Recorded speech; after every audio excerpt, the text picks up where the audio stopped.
الحمد لله رب العالمين اللهم صل وسلم وبارك على رسولك وحبيبك سيدنا محمد وعلى آله وأصحاب سيدنا ومولانا محمد.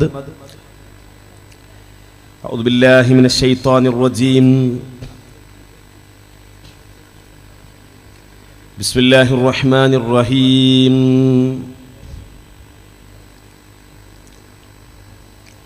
والعصر إن الإنسان لفي خسر إلا الذين آمنوا وعملوا الصالحات وتواصوا بالحق وتواصوا بالصبر. വേദിയിലെ അധ്യക്ഷർ ഉസ്താദ് CH മഹ്മൂദ് സഅദി അവர்களെ, ഈ യോഗം ഉദ്ഘാടനം ചെയ്ത ഗുരുവര്യർ ഷെയ്ഖുന AV ഉസ്താദ്, വേദിയിലുള്ള സയ്യിദുമാരെ, പ്രഗത്ഭരായ പണ്ഡിത സഹോദരന്മാരെ, സുഹൃത്തുക്കളെ, സഹോദരങ്ങളെ, വളരെ ശ്രദ്ധേയമായ രണ്ട് വിഷയങ്ങൾ ഇവിടെ അവതരിപ്പിക്കാനുണ്ട്. മഹല്ലുകൾ ശിഥിലമാക്കാൻ ഇറങ്ങിയവരോട് എന്ന ഒരു വിഷയമാണ് ഈ സന്ദർഭത്തിൽ ഈയുള്ളവൻ വളരെ ചുരുങ്ങിയ വിധത്തിൽ സംസാരിക്കാൻ വേണ്ടി ഉദ്ദേശിക്കുന്നത്. കേരളീയ പരിസരം ലോകത്തെ മറ്റെല്ലാ നാടുകളിൽ നിന്നും വ്യത്യസ്തമാക്കുന്ന ഏറ്റവും സുപ്രധാനമായ ഒരു ഘടകമാണ് കേരളത്തിലെ സവിശേഷമായ മഹല്ല് സംവിധാനം എന്ന് പറയുന്നത്. അല്ലാഹുവിന്റെ റസൂലിന്റെ കാലത്തു തന്നെ ഇസ്ലാം കേരളത്തിലെത്തി. ഇവിടെ അതിൻ്റെ അലയൊലി പടർന്നു പന്തലിച്ചു എന്നുള്ളത് ഏറെക്കുറെ എല്ലാവരും, നമ്മുടെ പ്രതിയോഗികൾ വരെ അംഗീകരിക്കുന്ന ഒരു വസ്തുതയാണ്. കാസർഗോഡുള്ള മാലിക് ദീനാർ പള്ളിയുടെ ചരിത്രം പറയുന്നിടത്ത് കാണാം, ആ പള്ളിയും അതിൻ്റെ ചുറ്റിലുമുള്ള സ്ഥലവും വഖഫ് ചെയ്യപ്പെട്ടതിനു ശേഷം അവിടെ ഒരു ഖാദി നിയമിക്കപ്പെടുകയാണ്. അതുപോലെ ഒരു ഭരണസമിതി അവിടെ രൂപീകരിക്കപ്പെടുകയാണ്. അപ്പൊ അന്നേ മുതൽക്കു തന്നെ ഈ ഒരു മഹല്ല് സംവിധാനത്തിന്റെ സെറ്റപ്പും സംവിധാനവും സജ്ജതയും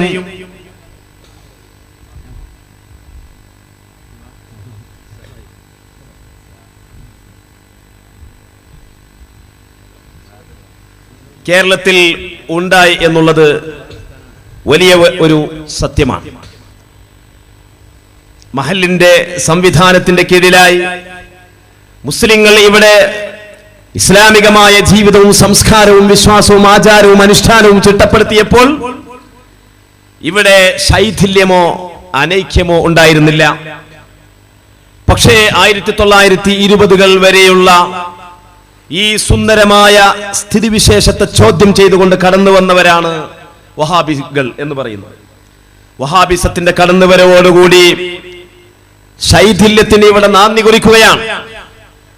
പക്ഷേ ആ ശൈഥില്യത്തെ തടയിടുവാൻ വേണ്ടി മുസ്ലിമീങ്ങളുടെ സമാധാനവും അവരുടെ അസ്തിത്വവും അവരുടെ ഭദ്രതയും സംരക്ഷിക്കുവാൻ വേണ്ടിയാണ് 1925-ൽ മഹാനായ സയ്യിദ് അബ്ദുറഹ്മാൻ ബാഅലവി മുല്ലക്കോയ തങ്ങൾ അവർകൾ, വരക്കൽ മുല്ലക്കോയ തങ്ങൾ സമസ്ത കേരള ജംഇയ്യത്തുൽ ഉലമായുടെ രൂപീകരണത്തിന് വേണ്ടി 1926-ൽ അതിന്റെ വിപുലമായ രൂപീകരണത്തിന് വേണ്ടി ബഹുമാനപ്പെട്ട വരക്കൽ തങ്ങളും അതുപോലെ തന്നെ മൗലാന പാങ്ങിൽ അഹ്മദ് കുട്ടി മുസ്ലിയാർ ഖദ്ദസല്ലാഹു തആല അസ്റാറഹുമ തുടങ്ങിയ മഹാമനീഷികൾ അന്നു രംഗത്ത് വന്നത് 1934-35 കാലയളവിലാണ്. സമസ്ത കേരള ജംഇയ്യത്തുൽ ഉലമ അതിന്റെ സൊസൈറ്റീസ് ആക്ട് രജിസ്ട്രേഷൻ നിർവഹിച്ചത് 1934-35 കാലഘട്ടത്തിലാണ്. അന്ന് മുതൽ ഇന്നേ വരെ ഈ 2017 വരേക്കും പ്രവർത്തിച്ചുകൊണ്ടിരിക്കുന്ന സമസ്ത കേരള ജംഇയ്യത്തുൽ ഉലമ അതിന്റെ പണ്ഡിതന്മാർ ഇവിടെ നൽകുന്ന സന്ദേശം, അതിന്റെ പ്രവർത്തകന്മാർക്കിടയിൽ അത് നടപ്പിലാക്കുന്ന അതിന്റെ അച്ചടക്കം എന്ന് പറയുന്നത് ഒരിക്കലും തന്നെ അത് ശൈഥില്യത്തിൻ്റെതല്ല. സമസ്ത ഒരിക്കലും ശൈഥില്യമല്ല, സമസ്ത സമാധാനമാണ്.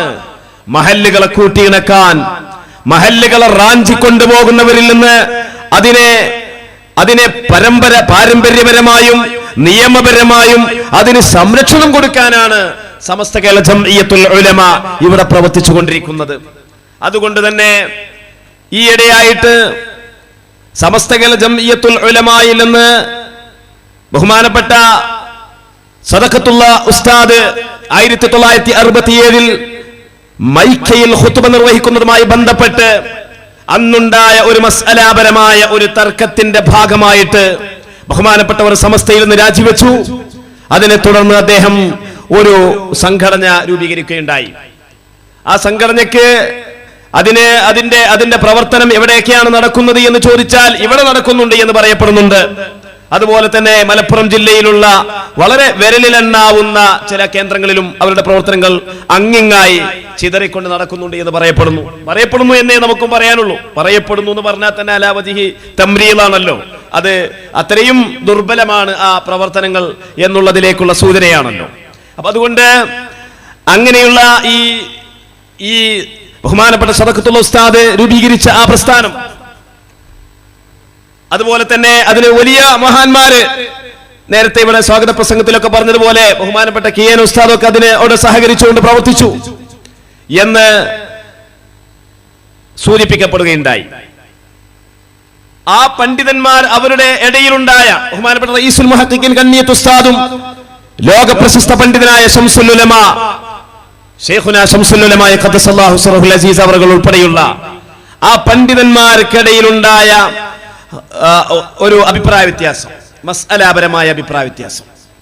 ആ മസ്അലാപരമായ അഭിപ്രായ വ്യത്യാസം നിലനിർത്തിക്കൊണ്ട് തന്നെ അവർ പരസ്പരം ബഹുമാനിച്ചു, പരസ്പരം സ്നേഹിച്ചു, പരസ്പരം ആദരിച്ചു, പരസ്പരം അവർക്ക് സഹകരിക്കാവുന്ന മേഖലകളിൽ സഹകരിച്ചു. ആ സഹകരണം അതിന്റെ ഭാഗമായി തുടർന്നു പോരുകയായിരുന്നു.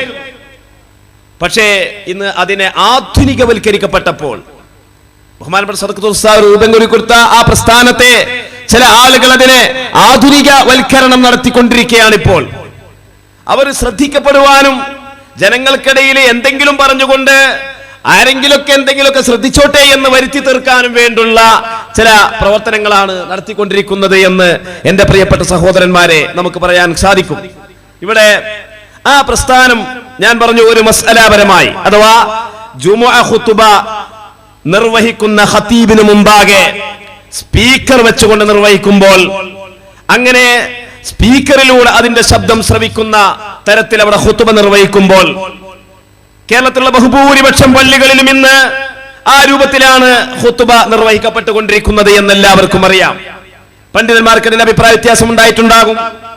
ഏതായാലും നമുക്കൊരു കാര്യം ഉറപ്പാണ്, അത് ആര് മുമ്പിലും ശാഫിഈ മദ്ഹബിന്റെ പ്രബലമായ നിയമപ്രകാരം തന്നെ ആ നടന്നുകൊണ്ടിരിക്കുന്ന ഖുതുബ സഹീഹാണ് എന്ന് അർത്ഥശങ്കക്കിടമില്ലാത്ത വിധം സമർത്ഥിക്കാനും സമർപ്പിക്കാനും നമുക്ക് സാധിക്കും.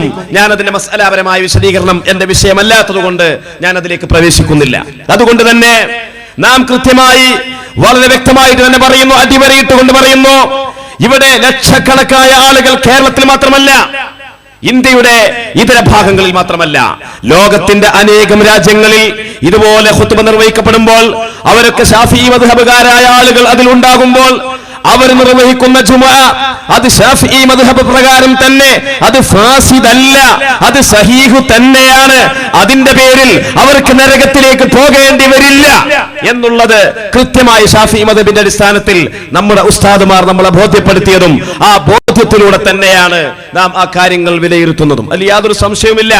അത് ആരുടെ മുമ്പിലും അത് സമർപ്പിക്കുവാനും സമർത്ഥിക്കുവാനും മദ്ഹബിന്റെ പ്രബലാഭിപ്രായം വിശദീകരിക്കാനുമുള്ള ആ ഒരു ഇൽമിയായ ഫിഖ്ഹിയായ മസ്അലയുടെ മുഴുവൻ വശങ്ങളും നമുക്കത് തെളിയിക്കാൻ സാധിക്കും. ഞാൻ അതിലേക്കല്ല പോകുന്നത്.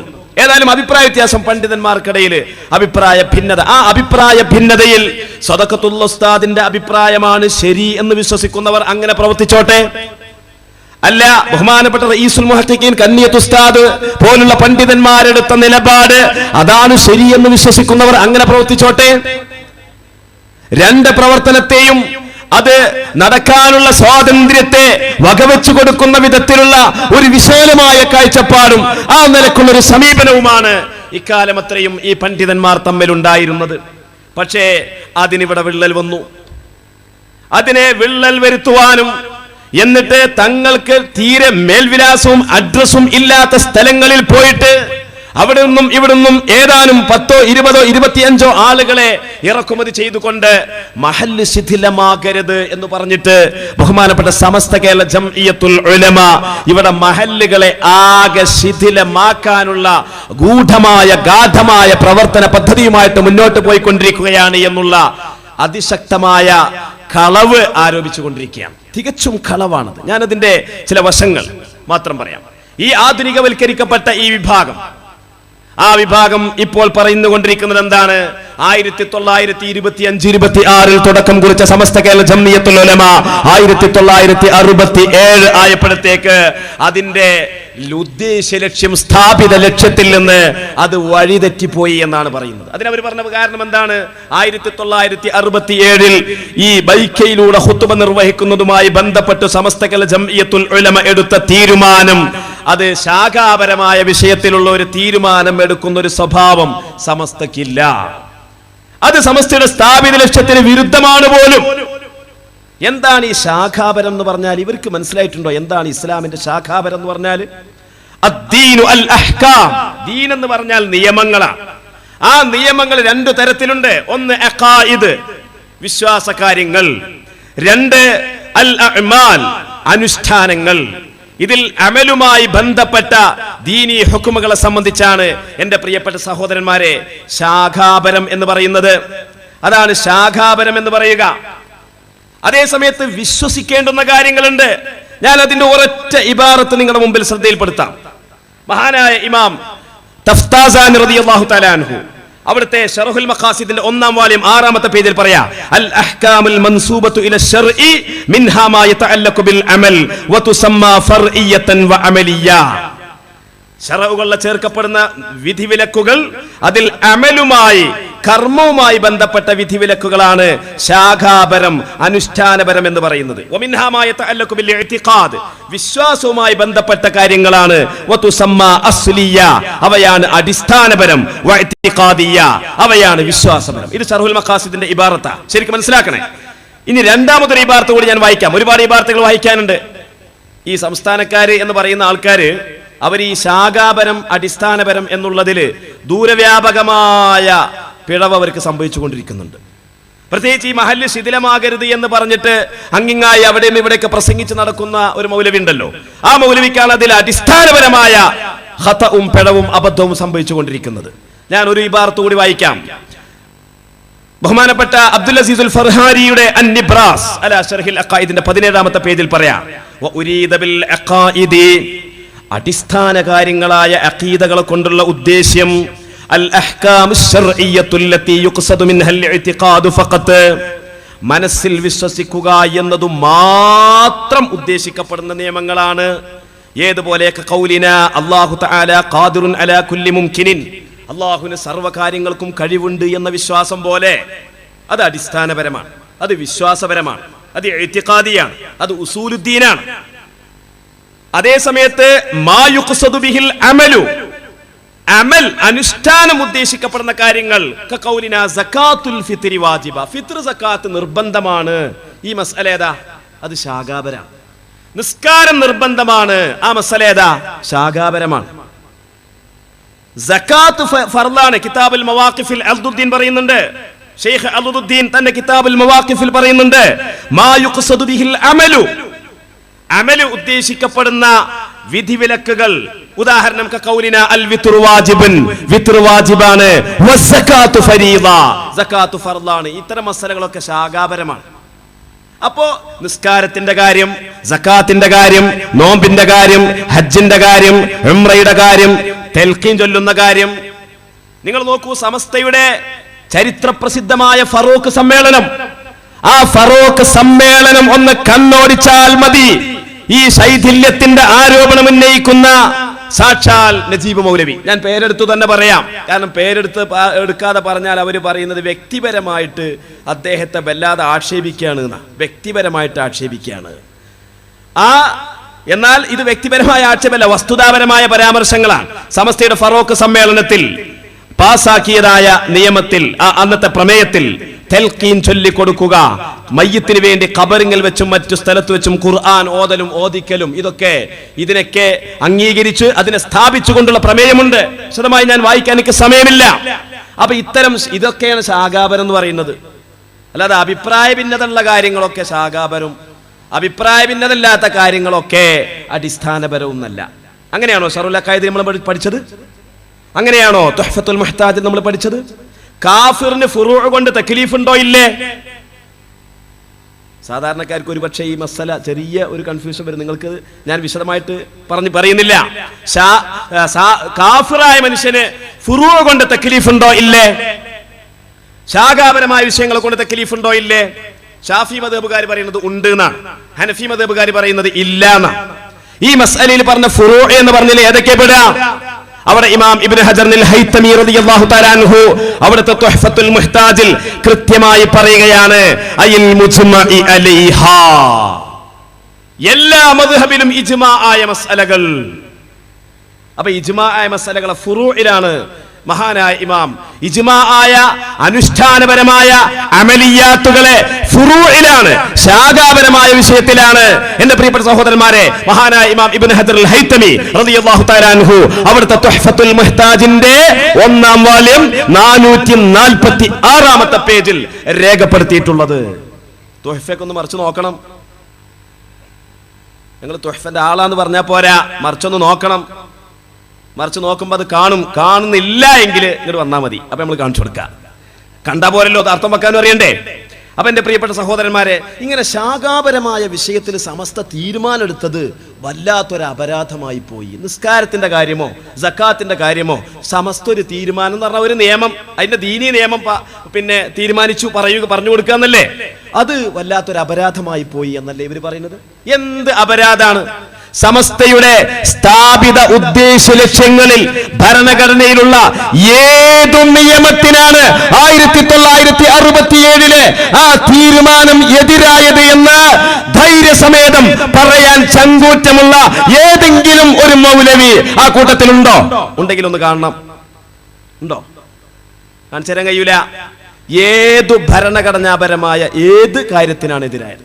എന്നിട്ട് ഇപ്പൊ ഏറ്റവും പുതിയതായിട്ട് 2017 ഫെബ്രുവരി ലക്കത്തിൽ ഇവരുടെ ഒരു മാസിക ഉണ്ട്, ബുൽബുൽ മാസിക. ഈ നാട്ടുകാർക്ക് അതൊക്കെ പറഞ്ഞാൽ കുറച്ചൊക്കെ മനസ്സിലാവുന്ന വിചാരിക്കുന്നുണ്ട്. ബുൽബുൽ, ഞങ്ങളുടെ നാട്ടിൽ ഇപ്പൊ ബുൽബുൽ മാസിക എന്ന് പറഞ്ഞാൽ ഇതെന്ത് ബുൽബുല്? നുസ്രത്തുൽ അന എന്ന് പറഞ്ഞാൽ എന്ത് നുസ്രത്ത്? ആർക്കും അറിയില്ല. കണ്ടോ, ഏറ്റവും പുതിയ ബുൽബുൽ മാസികയാണ്. ഈ ബുൽബുൽ മാസികയില് ഈ മഹല്ലുകൾ ശിഥിലമാകരുത് എന്ന് പറഞ്ഞിട്ട് ഒരു ലേഖനമുണ്ട്. ആ ലേഖനത്തിൽ വരെ എന്താ പറയുന്നത്? 1967 ശേഷം മാത്രം അല്ല, ഇതിൽ പറയുന്നുണ്ട് 1960കളിൽ സംഘ നിലപാടുകൾക്കും നയങ്ങൾക്കും വിരുദ്ധമായ കൈക്കടത്തലുകൾക്ക് സമസ്ത വിധേയമായി സമസ്തയിലേക്ക് വരുന്ന ഏതെങ്കിലും ചോദ്യങ്ങൾക്ക് ഒരു മുഫ്തിയെ കൊണ്ട് ഫത്വ കൊടുപ്പിക്കുക എന്ന മുമ്പേയുള്ളതും പണ്ഡിതോചിതവുമായ സമസ്തയുടെ നയത്തിന് വിരുദ്ധമായി 8/4/67 സ്പീക്കർ ഖുത്ബ വിഷയത്തിൽ വന്ന ചോദ്യത്തിന് അത് അനുവദനീയമാണെന്ന് സമസ്ത എന്ന സംഘടന തന്നെ ഔദ്യോഗികമായി തീരുമാനിക്കുകയും അന്നത്തെ പ്രസിഡന്റായിരുന്ന സദഖത്തുൽ മുസ്ലിയാടി മറ്റു പണ്ഡിതരെയും മുമ്പേയുള്ള ഫത്വ അവഗണിക്കുകയും ചെയ്തപ്പോഴാണ് സമസ്തയിൽ ആദ്യ പിളർപ്പുണ്ടാകുന്നത്. ഞാൻ ചോദിക്കട്ടെ, ഇവിടെ ശാഖാപരമായ ഈ വിഷയത്തിൽ തീരുമാനമെടുത്തത് സമസ്തയുടെ ഏത് സ്ഥാപിത ലക്ഷ്യത്തിനാണ്, ഭരണഘടനയുടെ വകുപ്പിനാണ് എതിരായത് എന്ന് ചൂണ്ടിക്കാണിക്കാൻ, എഴുതാൻ, പ്രസംഗിക്കാൻ നിങ്ങൾ ആദ്യം സന്നദ്ധത കാണിക്കണം. എന്നിട്ടാണ് നിങ്ങൾ ശൈഥില്യത്തെ കുറിച്ച് പറയേണ്ടത്. ഈ ആരോപണം ഉന്നയിക്കുന്നതിന് മുമ്പ് അതാ നിങ്ങൾ പറയുന്നത്. ഞാൻ ഉദാഹരണത്തിന് വേണ്ടിയാ വായിച്ചത്, ഒരുപാട് എനിക്ക് വായിക്കാനുണ്ട്. എന്റെ കയ്യിൽ ബുൽബുൽ ദശവാർഷിക പതിപ്പുണ്ട്. അതിൽ ഈ വിഷയം വിശദമായിട്ട് ഇതേ ആരോപണത്തെ കടുത്ത വാക്കുകളെ കൊണ്ട് ഉന്നയിച്ചിട്ടുണ്ട്. പക്ഷേ ഞാൻ അതെല്ലാം കൂടി ഇവിടെ വായിക്കുന്നില്ല. പക്ഷെ ഈ ചോദ്യത്തിന് മറുപടി പറയണം. ഏതു ഉദ്ദേശ ലക്ഷ്യത്തിനാണ് വിരുദ്ധമായത്? ശാഖാപരമായ ഫർഇയായ അമലിയായ ഒരു വിഷയത്തിൽ തീരുമാനമെടുക്കുക എന്നത് സമസ്തയുടെ ഏത് ഉദ്ദേശ ലക്ഷ്യത്തിനാ എതിരായത്? ചോദ്യത്തിന് മറുപടി പറയണം. മറുപടി ഉണ്ടാവില്ല. പണ്ട് തഅദ്ദുദുൽ ജുമുഅയുമായി ബന്ധപ്പെട്ട ഒരു ചർച്ച ഉണ്ടായി. സമസ്ത കേരള ജംഇയ്യത്തുൽ ഉലമയുടെ ഫത്വ കമ്മിറ്റി ഒരു പള്ളിയിൽ ഒന്നിലധികം ജുമുഅ പറ്റൂലേ എന്നുള്ളൊരു ചർച്ച ഉണ്ടായതാണ്. പണ്ഡിതന്മാർക്കിടയിൽ, സാധാരണക്കാർ പക്ഷേ അത് മനസ്സിലാക്കിയിട്ടുണ്ടാവില്ല, ആലിമീങ്ങളുടെ ഇടയിൽ ഒരു ചർച്ച ഉണ്ടായതാണ്. അപ്പോൾ അത് പറ്റുമെന്നുള്ള ഒരു ചർച്ച വന്നപ്പോൾ ചന്ദ്രികാ ദിനപത്രത്തിൽ സമസ്ത കേരള ജമിയത്തുൽ ഉലമ പറഞ്ഞു, ഒരു നാട്ടിൽ ഇപ്പോൾ ഉദാഹരണം നാദാപുരത്ത് വലിയ പള്ളിയുണ്ട്. ആ വലിയ പള്ളിയിൽ ഈ നാദാപുരത്തുകാർ, കച്ചവടക്കാരും യാത്രക്കാരും നാട്ടുകാരും മറ്റുള്ള ആളുകളും എല്ലാവരെയും കൂടി ഉൾക്കൊള്ളാൻ സാധിക്കൂല. അപ്പൊ ആ ഒരു സാഹചര്യത്തിൽ ഒരു പക്ഷേ, എനിക്ക് നാദാപുരത്തിന്റെ ചുറ്റുപാട് അറിയില്ല, ഒരു പക്ഷേ ഇവിടെ 2-3 ജുമാകൾ ഉണ്ടോ നാദാപുരത്ത്? ജുമാ ഒന്നിലധികം ഉണ്ടോ? ഉണ്ട്. പക്ഷേ ഇവിടെ ഒരു 3 ജുമാ ഉണ്ടെന്ന് വിചാരിക്കാം. ആവശ്യത്തിനപ്പുറം എണ്ണം കൂട്ടാൻ പറ്റൂല എന്നാ. ആവശ്യമുള്ള എത്ര എണ്ണമാണോ വേണ്ടത് അതിനപ്പുറം പോകാൻ പറ്റൂല എന്നാ. അപ്പോ ഇവിടെ സമസ്ത പറഞ്ഞു, ഒരു പള്ളിയിൽ ഒന്നിലധികം ജുമാ പറ്റൂല.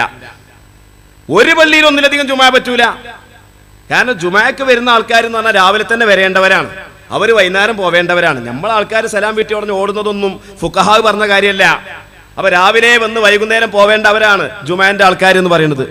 അപ്പൊ അവര് സലാം വീട്ടി ഉടഞ്ഞ് എഴുന്നേറ്റ് അടുത്ത ട്രിപ്പിന് വേണ്ടി മറ്റുള്ളവർക്ക് സ്ഥലം സൗകര്യം, അങ്ങനെ ഒരു സംവിധാനമില്ല. സമസ്ത പറഞ്ഞു, അങ്ങനെ പരിപാടിയിൽ ഒരു സ്ഥലത്ത് ഒരു പള്ളിയിൽ 2 ജുമാ പറ്റില്ല. ഇവര് പറഞ്ഞു പറ്റും. പക്ഷേ അന്ന് നാദാപുരത്തും മറ്റു പല സ്ഥലങ്ങളിലും, നാദാപുരത്തിന്റെ പരിസരത്തുള്ള ഏതൊരു സ്ഥലത്ത്, കല്ലാച്ചിയിലാണ് എന്റെ ഓർമ്മ, അവിടെ നമ്മൾ പരിപാടി, നമ്മുടെ സംഘടനാ പ്രവർത്തകര് പരിപാടി വെച്ചു. അന്ന് 7 ചോദ്യം ചോദിച്ചു. 7 ചോദ്യം സംസ്ഥാനക്കാരോട് ചോദിച്ചു. പിന്നെ സംസ്ഥാനക്കാർ പിന്നെ ആ വഴിക്ക് തിരിഞ്ഞു നോക്കിയിട്ടില്ല. ആ 7 ചോദ്യത്തിന് എങ്ങനെ മറുപടി കൊടുക്കും? ഇതുവരെ തലപുകന്ന് ആലോചിച്ചിട്ട് അവർക്ക് ഇതുവരെ മറുപടി കിട്ടിയിട്ടില്ല. ഇനി കിട്ടൂല, ഇതുവരെ മറുപടി കിട്ടിയില്ല. നിങ്ങൾ ആലോചിച്ച് നോക്കി, ഒരു പള്ളിയിൽ ഒന്നിലധികം ജുമാ പറ്റുമെന്ന് വിചാരിക്കാം. അപ്പൊ നാദാപുരത്ത് 3-4 ജുമാ നടക്കുന്നുണ്ടെന്ന് വിചാരിക്കാം. ആവശ്യത്തിന് ഇവിടെ 4 ജുമാ നടക്കുന്നുണ്ട്, അതിനപ്പുറം പോകാൻ പാടില്ലല്ലോ. 5ാമതൊരു ജുമാ പാടില്ലല്ലോ. 5 ജുമാകൾ പാടില്ലാത്തതാണെങ്കിൽ അത് ഒന്നിച്ച് നടന്നാൽ എല്ലാം ഫാസിദ. അല്ല, ക്രമപ്രകാരം നടന്നാലോ അവസാനത്തേത് ബാത്തിലാണ്. എന്നാൽ ഇവരുടെ വാദപ്രകാരം എന്ത് വരും? നാദാപുരത്ത് വലിയൊരു പള്ളിയുണ്ട്, പഴയ പള്ളി, അജീബായൊരു പള്ളി ഉണ്ടല്ലോ. ആ പള്ളിയിൽ 2 വട്ടം ജുമാ നടത്തിയാൽ തന്നെ എല്ലാ ആളുകളും ഉൾക്കൊള്ളാൻ കഴിയും. അപ്പൊ 12:45 ബാങ്കെങ്കിൽ 1 മണിക്ക് ഖുതുബ തുടങ്ങിയാൽ 1:30 ആകുമ്പോഴത്തേന് ഒരു ജുമാ കഴിഞ്ഞു. പിന്നെ അടുത്ത ആളുകള് 1:35 മുതൽക്ക് അതേ പള്ളിയിൽ തന്നെ വന്നാല് പിന്നെ ഇവിടെ 3-4 ആവശ്യം വരൂലെന്ന് വരും.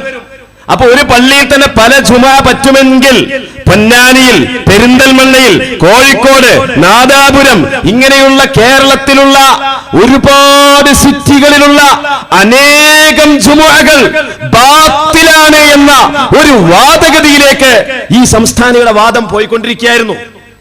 അതിനെയാണ് സമസ്ത കേരള ജമിയത്തുൽ ഉലമായുടെ പണ്ഡിത സഭ അല്ലെങ്കിൽ അതിന്റെ പണ്ഡിതന്മാർ എന്ന് പ്രതിരോധിച്ചത്. വൈജ്ഞാനികമായ പ്രതിരോധമാണ്. പക്ഷേ അന്ന് 7 ചോദ്യങ്ങൾ കല്ലാച്ചിയിൽ വെച്ചുകൊണ്ട് നമ്മൾ ചോദിച്ചപ്പോ പിന്നെ ഇതുവരെ അതിന് മറുപടി പറയാൻ കഴിഞ്ഞിട്ടില്ല, ഇനി കഴിയുകയുമില്ല. എന്റെ പ്രിയപ്പെട്ട സഹോദരന്മാർ മനസ്സിലാക്കണം. എന്നതുപോലെ ഞാൻ ഒരു ചോദ്യം ചോദിക്കാണ്, ഇവിടെ എവിടെയാണ് സ്പീക്കർ ഖുതുബയുമായി ബന്ധപ്പെട്ട് സമസ്തയുടെ തീരുമാനത്തിൽ എവിടെയാണ് സമസ്തയുടെ സ്ഥാപിത ലക്ഷ്യത്തിന് വിരുദ്ധമുള്ളത്, ഭരണഘടനയ്ക്ക് വിരുദ്ധമുള്ളത്? സമസ്ത അങ്ങനെ എത്ര കാര്യങ്ങൾ തീരുമാനിച്ചിട്ടുണ്ട്. സമസ്ത 1960-കളിൽ തന്നെ ഒരു ഫത്വ കമ്മിറ്റി ഉണ്ടാക്കിയിട്ടുണ്ട്. ഇത് സദഖത്തുൽ ഉസ്താദ് ഉള്ള കാലത്തുള്ള തന്നെയാണ്. കേവലം ഒരു മുഫ്തിയെ കൊണ്ട് ഫത്വ കൊടുക്കുന്ന കാര്യം മാത്രമല്ല, അന്നൊരു ഫത്വ കമ്മിറ്റി ഉണ്ടായിരുന്നു. അത് സദഖത്തുൽ ഉസ്താദ് അതിന്റെ മെമ്പറായിരുന്നു. കോട്ടുമൽ ഉസ്താദ് അതിലുണ്ടായിരുന്നു, കണ്ണിയത്ത് ഉസ്താദ് ഉണ്ടായിരുന്നു, ഐനിക്കാൻ ഇബ്രാഹിം മുസ്ലിയാർ ഉണ്ടായിരുന്നു. അതുപോലെ തന്നെ അങ്ങനെയുള്ള ഒരുപാട് പണ്ഡിതന്മാരുണ്ടായിരുന്നു. 5 പണ്ഡിതന്മാരെന്നുണ്ടായിരുന്നു. അവരെല്ലാവരും കൂടി ഒരു വിഷയത്തിൽ ഒന്നിച്ചഭിപ്രായമില്ലെങ്കിൽ ഭൂരിപക്ഷത്തിന്റെ തീരുമാനം ഫത്വയായി സമസ്ത ഗണിക്കും എന്നും അന്ന് തീരുമാനിച്ചിരുന്നു. കേവലം ഒരു മുഫ്തിയെ കൊണ്ട് ഫത്വ കൊടുപ്പിക്കുക എന്നുള്ളത് മാത്രമൊന്നുമല്ല. അപ്പൊ ഒരു ഫത്വ കമ്മിറ്റി എന്നുള്ളത് സ്ഥാപിത ലക്ഷ്യത്തിന് വിരുദ്ധമൊന്നുമല്ല. എന്നിട്ട് ഇവര് പറയാണ് സമസ്ത പയച്ചു. ഞാനിത് പറയാൻ കാരണം എന്താ അറിയോ? ഇതെന്തിനാ ഇവിടെ ഈ സമയത്ത് പറയുന്നത്? ഈ മഹല്ലുകൾ ശിഥിലമാകരുത് എന്ന് പറഞ്ഞിട്ട് ഇദ്ദേഹം പ്രസംഗിച്ചുകൊണ്ടിരിക്കുന്ന എല്ലാ സ്ഥലങ്ങളിലും സമസ്ത ഭൂരിപക്ഷമുണ്ടെങ്കിലും ക്രിസ്ത്യാനികൾ പയച്ചതുപോലെ പയച്ചു എന്നാണ് പാങ്ങിൽ വെച്ചുകൊണ്ട് പ്രസംഗിച്ചത്. ക്രിസ്ത്യാനികളല്ലേ ഭൂമിയിൽ ഭൂരിപക്ഷം, അവര് പഴച്ചില്ലേ? അങ്ങനെ എത്ര കക്ഷികൾ പഴച്ചു? അപ്പൊ ഭൂരിപക്ഷം പണ്ഡിതന്മാരും ഭൂരിപക്ഷം മുസ്ലിമീങ്ങളും സമസ്തയുടെ പിറകിലുണ്ടായാലും പിഴവ് തന്നെയാണ് എന്നാണ് ഇദ്ദേഹം സമർത്ഥിച്ചുകൊണ്ടിരിക്കുന്നത്. മഹല്ല് ശിഥിലമാകരുത് എന്ന് പറയുന്ന പ്രഭാഷണത്തിന്റെ മുഖദ്ദിമയായിട്ട് ഇതാ പറയുന്നത്. ഇതെത്ര ഗൗരവതരമായ കാര്യമാണ്. സിനിമയെ പറ്റിയുള്ള ചോദ്യത്തിന് സിനിമ പൊതുവെ ഹറാമാണ്. സമസ്ത മറുപടി കൊടുത്തില്ലേ? അത് ശാഖാപരമല്ലേ? ജുമാ ഖുതുബ ആ ഖുത്ബയിൽ അന്യഭാഷ ഉപയോഗിക്കുന്നത്, പ്രാദേശിക ഭാഷ ഉപയോഗിക്കുന്നത് ബിദ്അത്ത് മുൻകറത്താണ്. അത് ശാഖാപരമായ ഒരു മസലല്ലേ? അത് അഖായിദയാണോ? അത് അസ്ലിയാണോ? അത് ഫർഇയാണ് കൂട്ടരെ. ശറഹുൽ അഖായിദ് നിങ്ങൾ ഓതിയിട്ടില്ലേ? ശറഹുൽ മഖാസിദ് നിങ്ങൾ വായിച്ചിട്ടില്ലേ? ശറഹുൽ മവാഖിഫ് നിങ്ങൾ കണ്ടിട്ടില്ലേ? നിബ്രാസ് നിങ്ങൾ ഓതിയിട്ടില്ലേ? ഇമാം ഇബ്നു ഹജർ അൽ ഹൈതമിയുടെ തുഹ്ഫത്തുൽ മുഹ്താജ് നിങ്ങൾ വായിച്ചിട്ടില്ലേ? കണ്ടിട്ടില്ലേ? ഓതിയിട്ടില്ലേ? ഓതി കൊടുത്തിട്ടില്ലേ? എന്നിട്ട് പറയാ സമസ്ത ശാഖാപരമായ വിഷയത്തിൽ തീരുമാനമെടുത്തപ്പോ പയച്ചു. അവിടുന്ന് തുടങ്ങിയതാ. ഞാൻ പറയട്ടെ, മഹല്ല് ശിഥിലമാകരുത്, ആകരുത്, അല്ലെങ്കിൽ ആക്കരുത് എന്ന് പറയുന്ന ആളുകൾ ആദ്യം പറയേണ്ടത് എന്താ? ആദ്യം പറയേണ്ടത് സ്പീക്കറിലൂടെ അല്ലെങ്കിൽ ഖത്തീബിന് മുമ്പാകെ മൈക്ക് ഉപയോഗിച്ച് നടത്തുന്ന ആ ഖുതുബ ഫാസിദാണ്. അവിടെ ജുമുഅ നടക്കുന്നില്ല. അതുകൊണ്ട് തന്നെ ജുമുഅനെ കേന്ദ്രീകരിച്ചുകൊണ്ട് രൂപീകരിക്കപ്പെട്ട ഈ മഹല്ലിന് ഇസ്ലാമികമായ ദൃഷ്ടിയിൽ യാതൊരു വിലയും ഇല്ല. അതുകൊണ്ട് ജനങ്ങളെ, നിങ്ങൾ ആദ്യമായിട്ട് നിങ്ങളുടെ പള്ളികളിൽ നടക്കുന്ന ഖുതുബയിൽ നടത്തുന്ന ഉപയോഗിക്കുന്ന മൈക്ക് എടുത്തു മാറ്റണേ. അതല്ലേ ഏറ്റവും, നിങ്ങളുടെ ഭാഷയിൽ അതേറ്റില്ലേ ഏറ്റവും വലിയ ശൈഥില്യം. ഒരു മനുഷ്യന്റെ ഏറ്റവും വലിയ ബദനിയായ അഫ്ളലായ ഇബാദത്ത് നിസ്കാരമല്ലേ? ആ നിസ്കാരത്തില് ഏറ്റവും ശ്രേഷ്ഠമായത് ജുമുഅ നിസ്കാരമല്ലേ? ആഴ്ചയിലുള്ള മുസ്ലിമീങ്ങളുടെ സംഘടിത ബോധത്തിന്റെ നിദർശനമായ ആ ജുമുഅ പോലും ആ നാട്ടിൽ നടക്കുന്നില്ല എന്നാണ് ശാഫിഈ മദ്ഹബ് പറയുന്നത് എന്ന് ചിന്തിച്ചുകൊണ്ട്, അല്ല അത് ജുമുഅ തന്നെയാണ് എന്ന് പറയുന്നത് അവരുടെ വാദം എല്ലാ നിലക്കും തെറ്റാണ്, അത് ശൈഥില്യമാണ്, അത് പിഴച്ചതാണ് എന്ന മറുവാദം ഉന്നയിക്കുകയാണെങ്കിൽ അതല്ലേ നിങ്ങൾ പറയേണ്ടത്? ഞാൻ മനസ്സിലാക്കുന്നത് കേരള സംസ്ഥാന ജംഇയ്യത്തുൽ ഉലമായുടെ ഉന്നത ശീർഷരായ പണ്ഡിതന്മാരൊന്നും അങ്ങനത്തെ വാശിക്കാരല്ല എന്നുള്ളതാണ്. കാരണം അതിന്റെ ഏറ്റവും തലപ്പത്തിരിക്കുന്ന, ഇന്ന് ജീവിച്ചിരിപ്പുള്ള ഏറ്റവും തലമൂത്ത മുതിർന്ന അതിന്റെ മുശാവറയിലുള്ള നേതാക്കന്മാർ വരെ ജുമുഅ ഖുതുബയിൽ മൈക്ക് ഉപയോഗിക്കുന്ന പള്ളിയിൽ ഒന്നാം സോഫിൽ തന്നെ ഇരിക്കുന്നുണ്ട് എല്ലാ വെള്ളിയാഴ്ചയും. എനിക്കറിയാം, കേരള സംസ്ഥാന ജംഇയ്യത്തുൽ ഉലമായുടെ ഏറ്റവും തലമുതിർന്ന മുശാവറ മെമ്പർമാർ ഇതുപോലെ ശബ്ദ സംവിധാനമുള്ള സ്പീക്കറിലൂടെ നിർവഹിക്കുന്ന ഖുതുബയിൽ ഒന്നാം സൊഫിൽ തന്നെ ഇരുന്നിട്ട് ജുമുഅക്ക് പങ്കെടുക്കുന്നുണ്ട്. അവിടുത്തെ എല്ലാ കാര്യങ്ങൾക്കും നേതൃത്വം വഹിക്കുന്നുണ്ട്. അപ്പൊ അതോ അവിടെ നിയമിക്കപ്പെടുന്ന ഉദ്യോഗസ്ഥന്മാർ, ഖതീബുമാർ, ഖാദിമാർ അവരൊക്കെ സമസ്തയുടെ ആളുകളാകണം എന്ന് വാശി പിടിക്കുന്നുണ്ട്. അത് ശൈഥില്യമാണോ? ഈ സമസ്തയുടെ ആളുകളാവണം എന്ന് പറയുന്നത് അവിടെ ഒരു ഫിത്ന ഇല്ലാതിരിക്കാനാണ്. ഇപ്പൊ ഞങ്ങളൊക്കെ സമസ്തയുടെ പ്രവർത്തകരാ, ഞങ്ങളൊക്കെ ഓരോ മഹല്ലിലുള്ള ഖതീബുമാരാണ്. നിങ്ങൾ ഞങ്ങളെ പറ്റി അന്വേഷിച്ചു നോക്കൂ, അവിടുത്തെ നാട്ടുകാരോട് അന്വേഷിച്ചു നോക്കൂ. സമസ്തയുടെ ഉസ്താദുമാരാണെങ്കിൽ പിന്നെ അവിടെ ഫിത്ന ഉണ്ടാവില്ല എന്ന്. അത് ജനങ്ങളുടെ ഒരു വിശ്വാസമാണ്, ഇത് നാട്ടുകാരുടെ വിശ്വാസമാണ്. അല്ലാതെ നാട്ടുകാരൊന്നും വേറെ. സമസ്ത എന്ന് പറയുന്നത് കോഴിക്കോട്ടത്തെ ഒരു 40 ആൾക്കാർ അല്ലേ, നന്ദിയിലുള്ള ഒരു എ വി ഉസ്താദും, പിന്നെ അപ്പുറത്ത് തിരൂർക്കാടുള്ള ഒരു ആലിക്കുട്ടി ഉസ്താദും, അതിനപ്പുറത്ത് കൊണ്ടോട്ടിയിലുള്ള ഒരു ജിഫ്രി തങ്ങളും, ഇങ്ങനെ കേരളത്തിൽ അങ്ങിങ്ങായിട്ടുള്ള ഒരു 40 ആൾക്കാർ കൂടിയിട്ട് ഓഫീസിലിരുന്ന് കണ്ടുള്ള ഒരു സമിതി.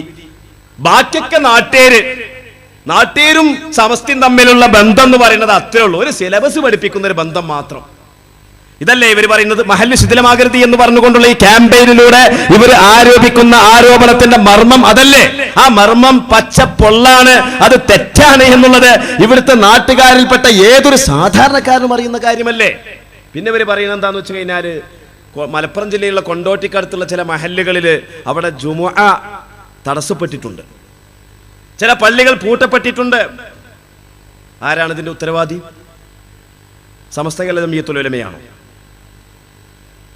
ഇവർ പറയുന്നത് സമസ്ത കേരള ജംഇയ്യത്തുൽ ഉലമയാണ് അവിടെ പ്രശ്നം ഉണ്ടാക്കിയത്. നോക്കൂ, ഇതിൽ തന്നെ എഴുതിയിട്ടുണ്ട്. ഇതിൽ തന്നെ ഈ ബുൽബുൽ എഴുതുന്ന ഒരു നോക്കൂ നിങ്ങൾ. ഇങ്ങനെ മഹല്ലുകളിലും മദ്രസകളിലും തങ്ങളുടെ തീരുമാനം അതെന്തു തന്നെയായാലും വഴിപ്പെടണം എന്ന ഫാഷിസ്റ്റ് നിലപാട് സ്വീകരിച്ച്, ഇവരുടെ കാഴ്ചപ്പാട് പ്രകാരം നരേന്ദ്രമോദി ഒന്നും അല്ല വലിയ ഫാഷിസ്റ്റുകൾ എന്ന് പറഞ്ഞാൽ നമ്മൾ സമസ്തക്കാരാണ് അത്ര.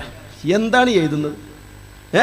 ഇങ്ങനെ മഹല്ലുകളിലും മദ്രസകളിലും തങ്ങളുടെ തീരുമാനം അതെന്തു തന്നെയായാലും വഴിപ്പെടണം എന്ന ഫാഷിസ്റ്റ് നിലപാട് സ്വീകരിച്ച് പട്ടികയിൽ ആണിയടിച്ച് നിസ്കരിക്കുന്ന വിശ്വാസികളെ തലക്കടിക്കാനും പള്ളി പൂട്ടിക്കാനും മഹല്ലിൽ ഛിദ്രതയുണ്ടാക്കാനും തുനിയുന്നവർ.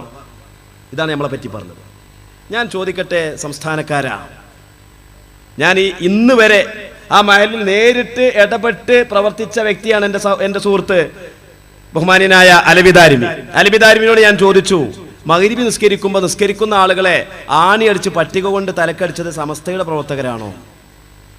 അദ്ദേഹം പറഞ്ഞു, അല്ല, അത് മറ്റോല് ചെയ്തതാണ്. പക്ഷെ ഇവരെഴുതുന്നത് സമസ്തയുടെ പ്രവർത്തകരാണ്. നിസ്കരിക്കുന്ന ആളുകളെ പട്ടിക കൊണ്ടടിച്ചത് ആരാണ്? ഞാൻ നജീബ് മൗലവിയോട് പറയാനുള്ളത്, താങ്കൾ ഒരു കാര്യം ചെയ്യണം. താങ്കൾ മഹല്ലുകളിൽ ഇടപെട്ടോ, പക്ഷെ മഹല്ലുകളിൽ ഇടപെട്ടിട്ട് ആ എന്താ പറയാ ഒരു നല്ല വിള ചമഞ്ഞു കൊണ്ടുള്ള ആ ഒരു കളി ഉണ്ടല്ലോ, അത് കാര്യമില്ല. അവിടെ ആരുടെ പക്ഷത്താണ് ശരി അത് നിങ്ങൾ അന്വേഷിക്ക്. ചാമപ്പറമ്പിൽ ചെന്നാൽ രണ്ടു കൂട്ടരുടെ ഇടയിൽ ഇങ്ങനെ നല്ല പിള്ള ചമഞ്ഞിട്ട് നല്ല ആയത്തു ഹദീസൊക്കെ ഓതിയിട്ട്, അല്ലയോ മുഅ്മിനീങ്ങളെ, മുസ്ലിമീങ്ങളെ ഹുർമത്ത് എന്ന് പറഞ്ഞാൽ അങ്ങനെയാണ് ഇങ്ങനെയാണ്, കഅബാലിയത്തിനേക്കാളും വലിയ ഹുർമത്തല്ലേ, അങ്ങനെയുള്ള മുസ്ലിമീങ്ങൾ തമ്മിൽ തച്ചിട്ട് ഇവിടെ മഹല്ലുകളൊക്കെ കുഴപ്പാക്കാണ് എന്നിങ്ങനെ പറയാൻ എളുപ്പമുണ്ട്. പക്ഷെ ആരാണ് അവിടെ കുഴപ്പമുണ്ടാക്കിയത്? ആരാണ് പട്ടിക കൊണ്ട് തലക്കടിച്ചത്? അവിടുത്തെ ശരിയേതാണ്? ആ ശരിയുടെ പക്ഷത്ത് നിൽക്കണം എന്നല്ലേ ഖുർആൻ പറഞ്ഞിട്ടുള്ളത്? യാ അയ്യുഹല്ലദീന ആമനു തഖുല്ലാഹ വകൂനൂ മഅസ്സാദിഖീൻ. ശരിയുടെ പക്ഷത്ത് നിൽക്കണം എന്നല്ലേ? അല്ലാതെ രണ്ടു കൂട്ടരിൽ ആരാണ് ശരി ആരാണ് തെറ്റി എന്ന് പരിശോധിക്കാതെ കണ്ണടച്ചിരുട്ടാക്കുക ചെയ്യാം. ഇതൊരു പണ്ഡിതന്റെ ധർമ്മമാണോ? ഇതൊരു പണ്ഡിതൻ എന്ന് പറയപ്പെടുന്നയാൾ ചെയ്യേണ്ടതാണോ? തികച്ചും നിരുത്തരവാദപരമായ ഒരു സമീപനമല്ലേ എന്റെ സഹോദരങ്ങളെ ആ ചെയ്തുകൊണ്ടിരിക്കുന്നത്? പിന്നെ കുറെ ആരോപണ ശരവർഷങ്ങളാണ്. ഞാൻ ഇന്നും അതിനെക്കുറിച്ച് അതിന്റെ കാര്യങ്ങൾ അന്വേഷിച്ചിട്ടുണ്ട്. എന്താണ്? സമസ്ത കേരള ജംഇയ്യത്തുൽ ഉലമായുടെ കീഴിൽ സമസ്ത കേരള ഇസ്ലാമത വിദ്യാഭ്യാസ ബോർഡ്, ആ വിദ്യാഭ്യാസ ബോർഡിന്റെ കീഴിൽ 10,000-ഓളം മദ്രസയുണ്ട്. ഇവര് പറയുന്നത് എന്താന്ന് വെച്ച് കഴിഞ്ഞാൽ, ഈ മദ്രസ എന്ന് പറയുന്നത് നാട്ടുകാര് സിലബസ് പഠിപ്പിക്കുവാൻ വേണ്ടി അഫിലിയേറ്റ് ചെയ്തു എന്ന് മാത്രമേ ഉള്ളൂ, വേറൊരു ബന്ധവും ഇല്ല. എന്നാ സിലബസ് പഠിക്കണം എന്നുണ്ടെങ്കിലേ സമസ്തയിൽ അംഗീകരിപ്പിക്കേണ്ട ആവശ്യമില്ല. സമസ്തയുടെ സിലബസ് പഠിപ്പിക്കാൻ സമസ്തയുടെ പാഠപുസ്തകങ്ങൾ ബുക്ക് സ്റ്റാളുകളിൽ നിന്ന് കിട്ടും. അത് വെച്ചിട്ട് അധ്യാപകരെ വെച്ച് പഠിപ്പിക്കേണ്ടതുള്ളൂ. അത് മാത്രമല്ല വിദ്യാഭ്യാസ ബോർഡുമായുള്ള ബന്ധം. വിദ്യാഭ്യാസ ബോർഡുമായിട്ട് ഓരോ നാട്ടുകാരും അവരവരുടെ മദ്രസകളെ അഫിലിയേറ്റ് ചെയ്യുന്നത് അതൊരു കരാറാണ്. ആ കരാറിലൂടെ അവര് എന്താണ്, ആ അപേക്ഷാ ഫോമിൽ അവര് പറയുന്നത് സമസ്ത കേരള ജംഇയ്യത്തുൽ ഉലമായുടെയും വിദ്യാഭ്യാസ ബോർഡിന്റെയും ആശയാദർശങ്ങൾക്കനുസരിച്ച് ഈ മദ്രസ നിലകൊള്ളുന്നതാണ് എന്ന് വ്യക്തമായിട്ട് ആ നാട്ടുകാര് സമസ്തക്ക് സമർപ്പിക്കുന്ന അപേക്ഷയുടെ അടിസ്ഥാനത്തിൽ സമസ്ത അന്വേഷിച്ചിട്ട് ഇതൊരു മദ്രസ സംവിധാനത്തിന്റെ എല്ലാ സെറ്റപ്പുകളും ഉള്ള ഒരു സാഹചര്യം അവിടെ ഉണ്ടോ എന്ന് പരിശോധിച്ചിട്ട് അംഗീകാരം കൊടുക്കാണ്. ആ അംഗീകാരം കൊടുക്കുന്നതിന് വേണ്ടി വിദ്യാഭ്യാസ ബോർഡ് എല്ലാ മാസവും ആദ്യത്തെ ശനിയാഴ്ച യോഗം ചേരുന്നുണ്ട്. അപ്പൊ ആ കരാറോടുകൂടി മദ്രസ എഡ്യൂക്കേഷണൽ റൂൾ MER എന്ന് പറഞ്ഞ റൂൾ ഉണ്ട്. ആ റൂൾ അനുസരിച്ചുകൊണ്ട് ഇത് പ്രവർത്തിക്കും എന്ന് നാട്ടുകാരാ തീരുമാനിച്ചത്. അതല്ലാതെ ഇവര് പറയണത് എന്താ വെച്ചാല് ആയിരക്കണക്കിന് മദ്രസകൾ സമസ്ത പിടിച്ചടക്കിയെന്ന. ഞാൻ ചോദിക്കട്ടെ, സമസ്ത കേരള ജംഇയ്യത്തുൽ ഉലമ ഏതെങ്കിലും ഒരു മദ്രസ പിടിച്ചടക്കിയതായിട്ട് നിങ്ങൾക്ക് തെളിയിക്കാൻ സാധിക്കുമോ? പിടിച്ചടക്കി എന്ന് പറയാൻ ആയിരക്കണക്കിന് മദ്രസ സമസ്ത പിടിച്ചടക്കി. ഏത് മദ്രസയെ സമസ്ത പിടിച്ചടക്കിയിട്ടുള്ളത്? ഞാൻ ജോലി ചെയ്യുന്ന സ്ഥലത്ത് കഴിഞ്ഞ 4 വർഷം മുമ്പ് ആ നാട്ടുകാർ ഒരു മദ്രസ ഉണ്ടാക്കി. ആദ്യമായിട്ടൊരു മദ്രസ ഉണ്ടാക്കി. ആ നാട്ടുകാരെന്താ ചെയ്യുന്നത്?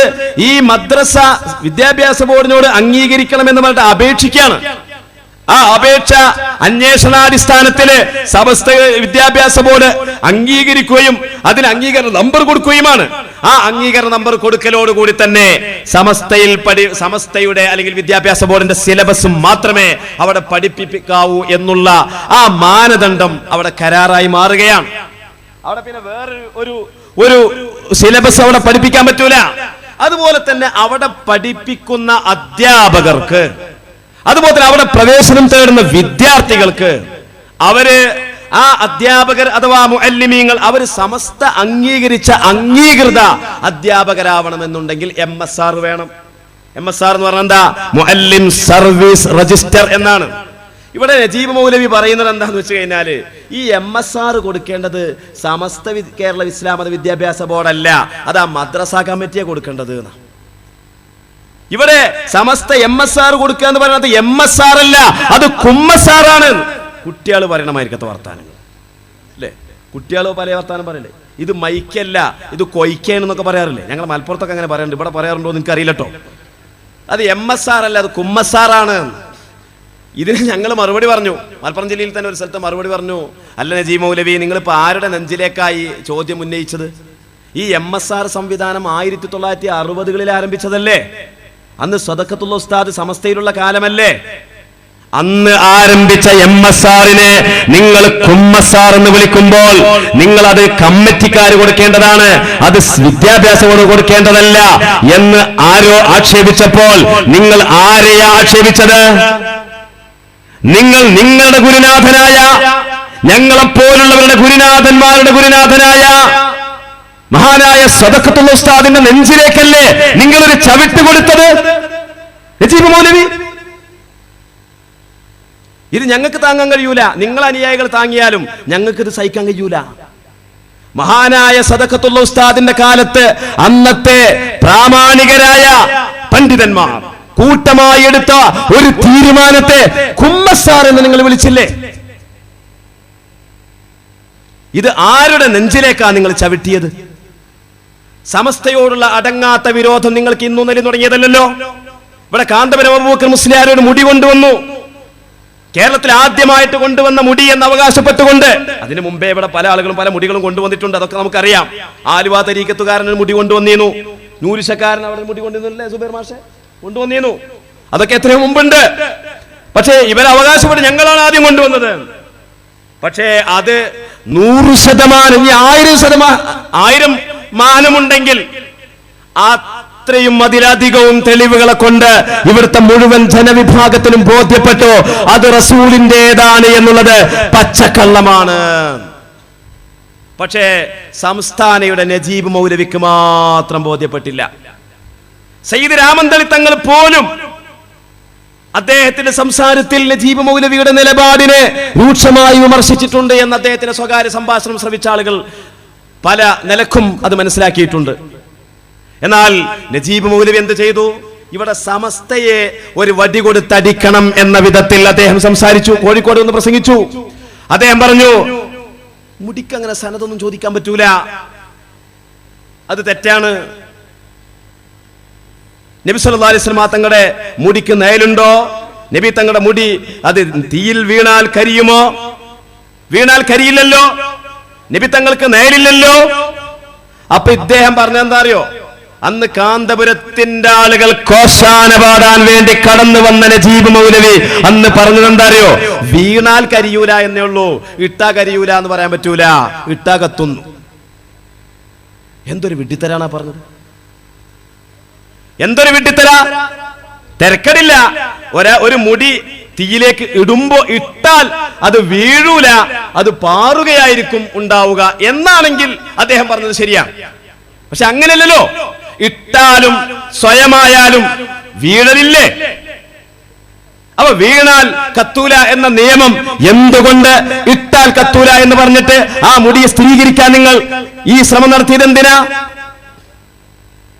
എന്നിട്ട് പറഞ്ഞു റസൂലുള്ളാഹിക്ക് നയലില്ല എന്ന് പറഞ്ഞാൽ നടക്കുമ്പോൾ നയലില്ല എന്നേ ഉള്ളൂ, അത് ഖസായിസാണ്, അത് വന്നിടത്തേക്ക് മാത്രം ബാധകമാക്കണം. എന്നാൽ നജീബ് മൗലവി നിങ്ങളാ പറഞ്ഞതിന് ഇമാമിയങ്ങൾ തള്ളിയിട്ടുണ്ട്. ഉദാഹരണം, മഹാനായ ഇമാം ഇബ്നു ഹജർ അൽ ഹൈതമി റളിയല്ലാഹു തആല അൻഹു അവിടുത്തെ ശറഹുൽ ഹംസിയയിൽ പറഞ്ഞത്, ഇന്നഹു ലം യൽഹർ ലഹു ദില്ലുൻ അസ്ല, നബി തങ്ങൾക്ക് തീരെ നിഴൽ ഉണ്ടായിട്ടില്ല. എന്തേ നജീബ് മൗലവി നിങ്ങളത് കാണാതെ പോയത്? എന്തേ നജീബ് മൗലവി നിങ്ങൾ ഇബ്നു ഹജർ റളിയല്ലാഹു അൻഹുവിന്റെ ശറഹുൽ ഹംസിയ അന്ന് മറന്നുപോയതാണോ? നിങ്ങൾ കണ്ടിട്ടില്ല എന്ന് ഞങ്ങൾ പറയുന്നില്ല, പക്ഷെ നിങ്ങൾക്ക് മറവി പറ്റിയതാണോ, നിങ്ങളെ കൊണ്ട് മറപ്പിക്കപ്പെട്ടതാണോ, അത് നിങ്ങൾ തന്നെ മനസ്സിലാക്കേണ്ട കാര്യമാണ്. മാത്രമല്ല അന്ന് നിങ്ങൾ വേറൊരു സിദ്ധാന്തം കൂടി പുറത്തിട്ടു. ഈ ഹസ്റജി എന്ന് പറയുന്ന UAE പൗരന്റെ കയ്യിലുള്ള മുടികളുടെ നീളത്തിന്റെ വലുപ്പം കണ്ടിട്ട് ആളുകളൊക്കെ അന്താളിച്ചു, അന്തം വിട്ടു. അള്ളാഹുവിന്റെ റസൂലിന്റെ മുടി ഇങ്ങനെ ചന്തിയിലേക്ക് നീണ്ടു നിവർന്ന് നിൽക്കുന്നതാണോ? ആ സമയത്ത് ഇത് കൊണ്ടുവന്ന ആളുകൾ, കാന്തപുരത്തിന്റെ ആളുകൾ ഈ ചോദ്യത്തിന്റെ മുമ്പിൽ പരക്കം പായായിരുന്നു. അപ്പോഴാണ് മൂപ്പര് സിദ്ധാന്തം പറഞ്ഞു കൊടുത്തത്. അത് നബി തങ്ങള് 6 കൊല്ലണ്ടല്ലോ, 53 വയസ്സ് മുതൽ പിന്നെ ഒരു 59 വയസ്സ് വരേക്കുമുള്ള 6 കൊല്ലക്കാലം, അഥവാ ഹുദൈബിയ്യ സന്ധിയുടെ ഹിജ്റ 6-ാം വർഷം വരേക്കും നബി തങ്ങൾ മുടിയിൽ ഒന്നും ചെയ്തിട്ടില്ല. എന്നിട്ട് അതിനെ മുറുകെ പിടിച്ചുകൊണ്ട് അന്ന് ഏപ്പിക്കാര് പറഞ്ഞു, എന്താ പറഞ്ഞത്? റഹ്മത്തുള്ളാഹി ഖാസിമിയെയും അതുപോലെ നാസർ ഫൈസി കൂടത്തായെയും അബ്ദുൽ ഹമീദ് ഫൈസി അമ്പലക്കടവിനെയും ഡോക്ടർ ബഹാവുദ്ദീൻ ഉസ്താദ് നദവി ഉസ്താദിനെയും ഒക്കെ ഒരു റൂമിൽ 6 കൊല്ലം അടച്ചിട്ട് തിന്നാൻ കൊടുത്തു. പക്ഷെ ബ്ലേഡ് കൊടുത്തില്ല, കത്രിക കൊടുത്തില്ല. എന്നാൽ അവരുടെ മുടി എത്ര നീളും? അത്രയും നീളം റസൂലുള്ളാഹിന്റെ മുടിക്കുണ്ടാകും എന്ന് ഏപ്പിക്കാരെ കൊണ്ട് എഴുതിപ്പിച്ചത് ആരാ? നിങ്ങളല്ലേ?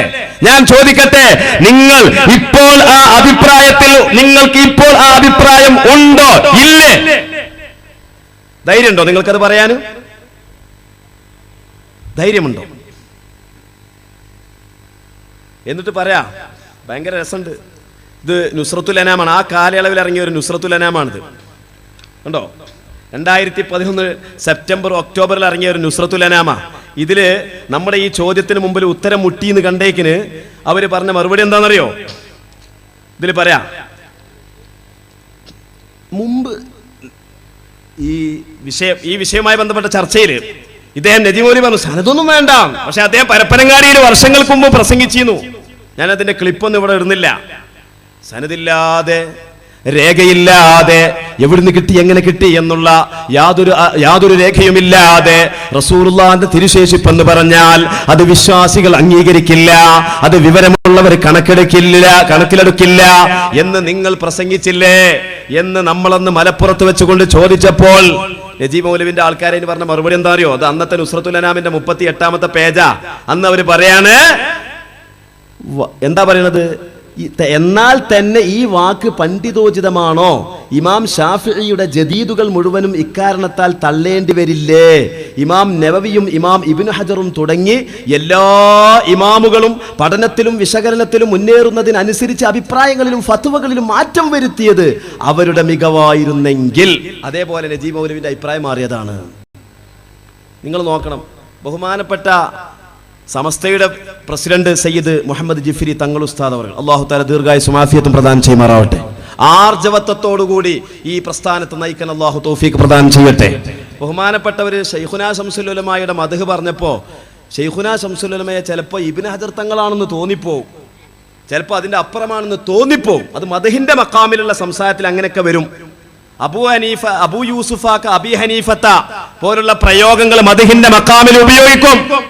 അങ്ങനെ ഉപയോഗിക്കുന്നതിൽ ഒരു തെറ്റുമില്ല. അത് നിങ്ങൾക്ക് അലങ്കാര ശാസ്ത്രവും സാഹിത്യവും അറിയാത്തത് കൊണ്ടാണ്.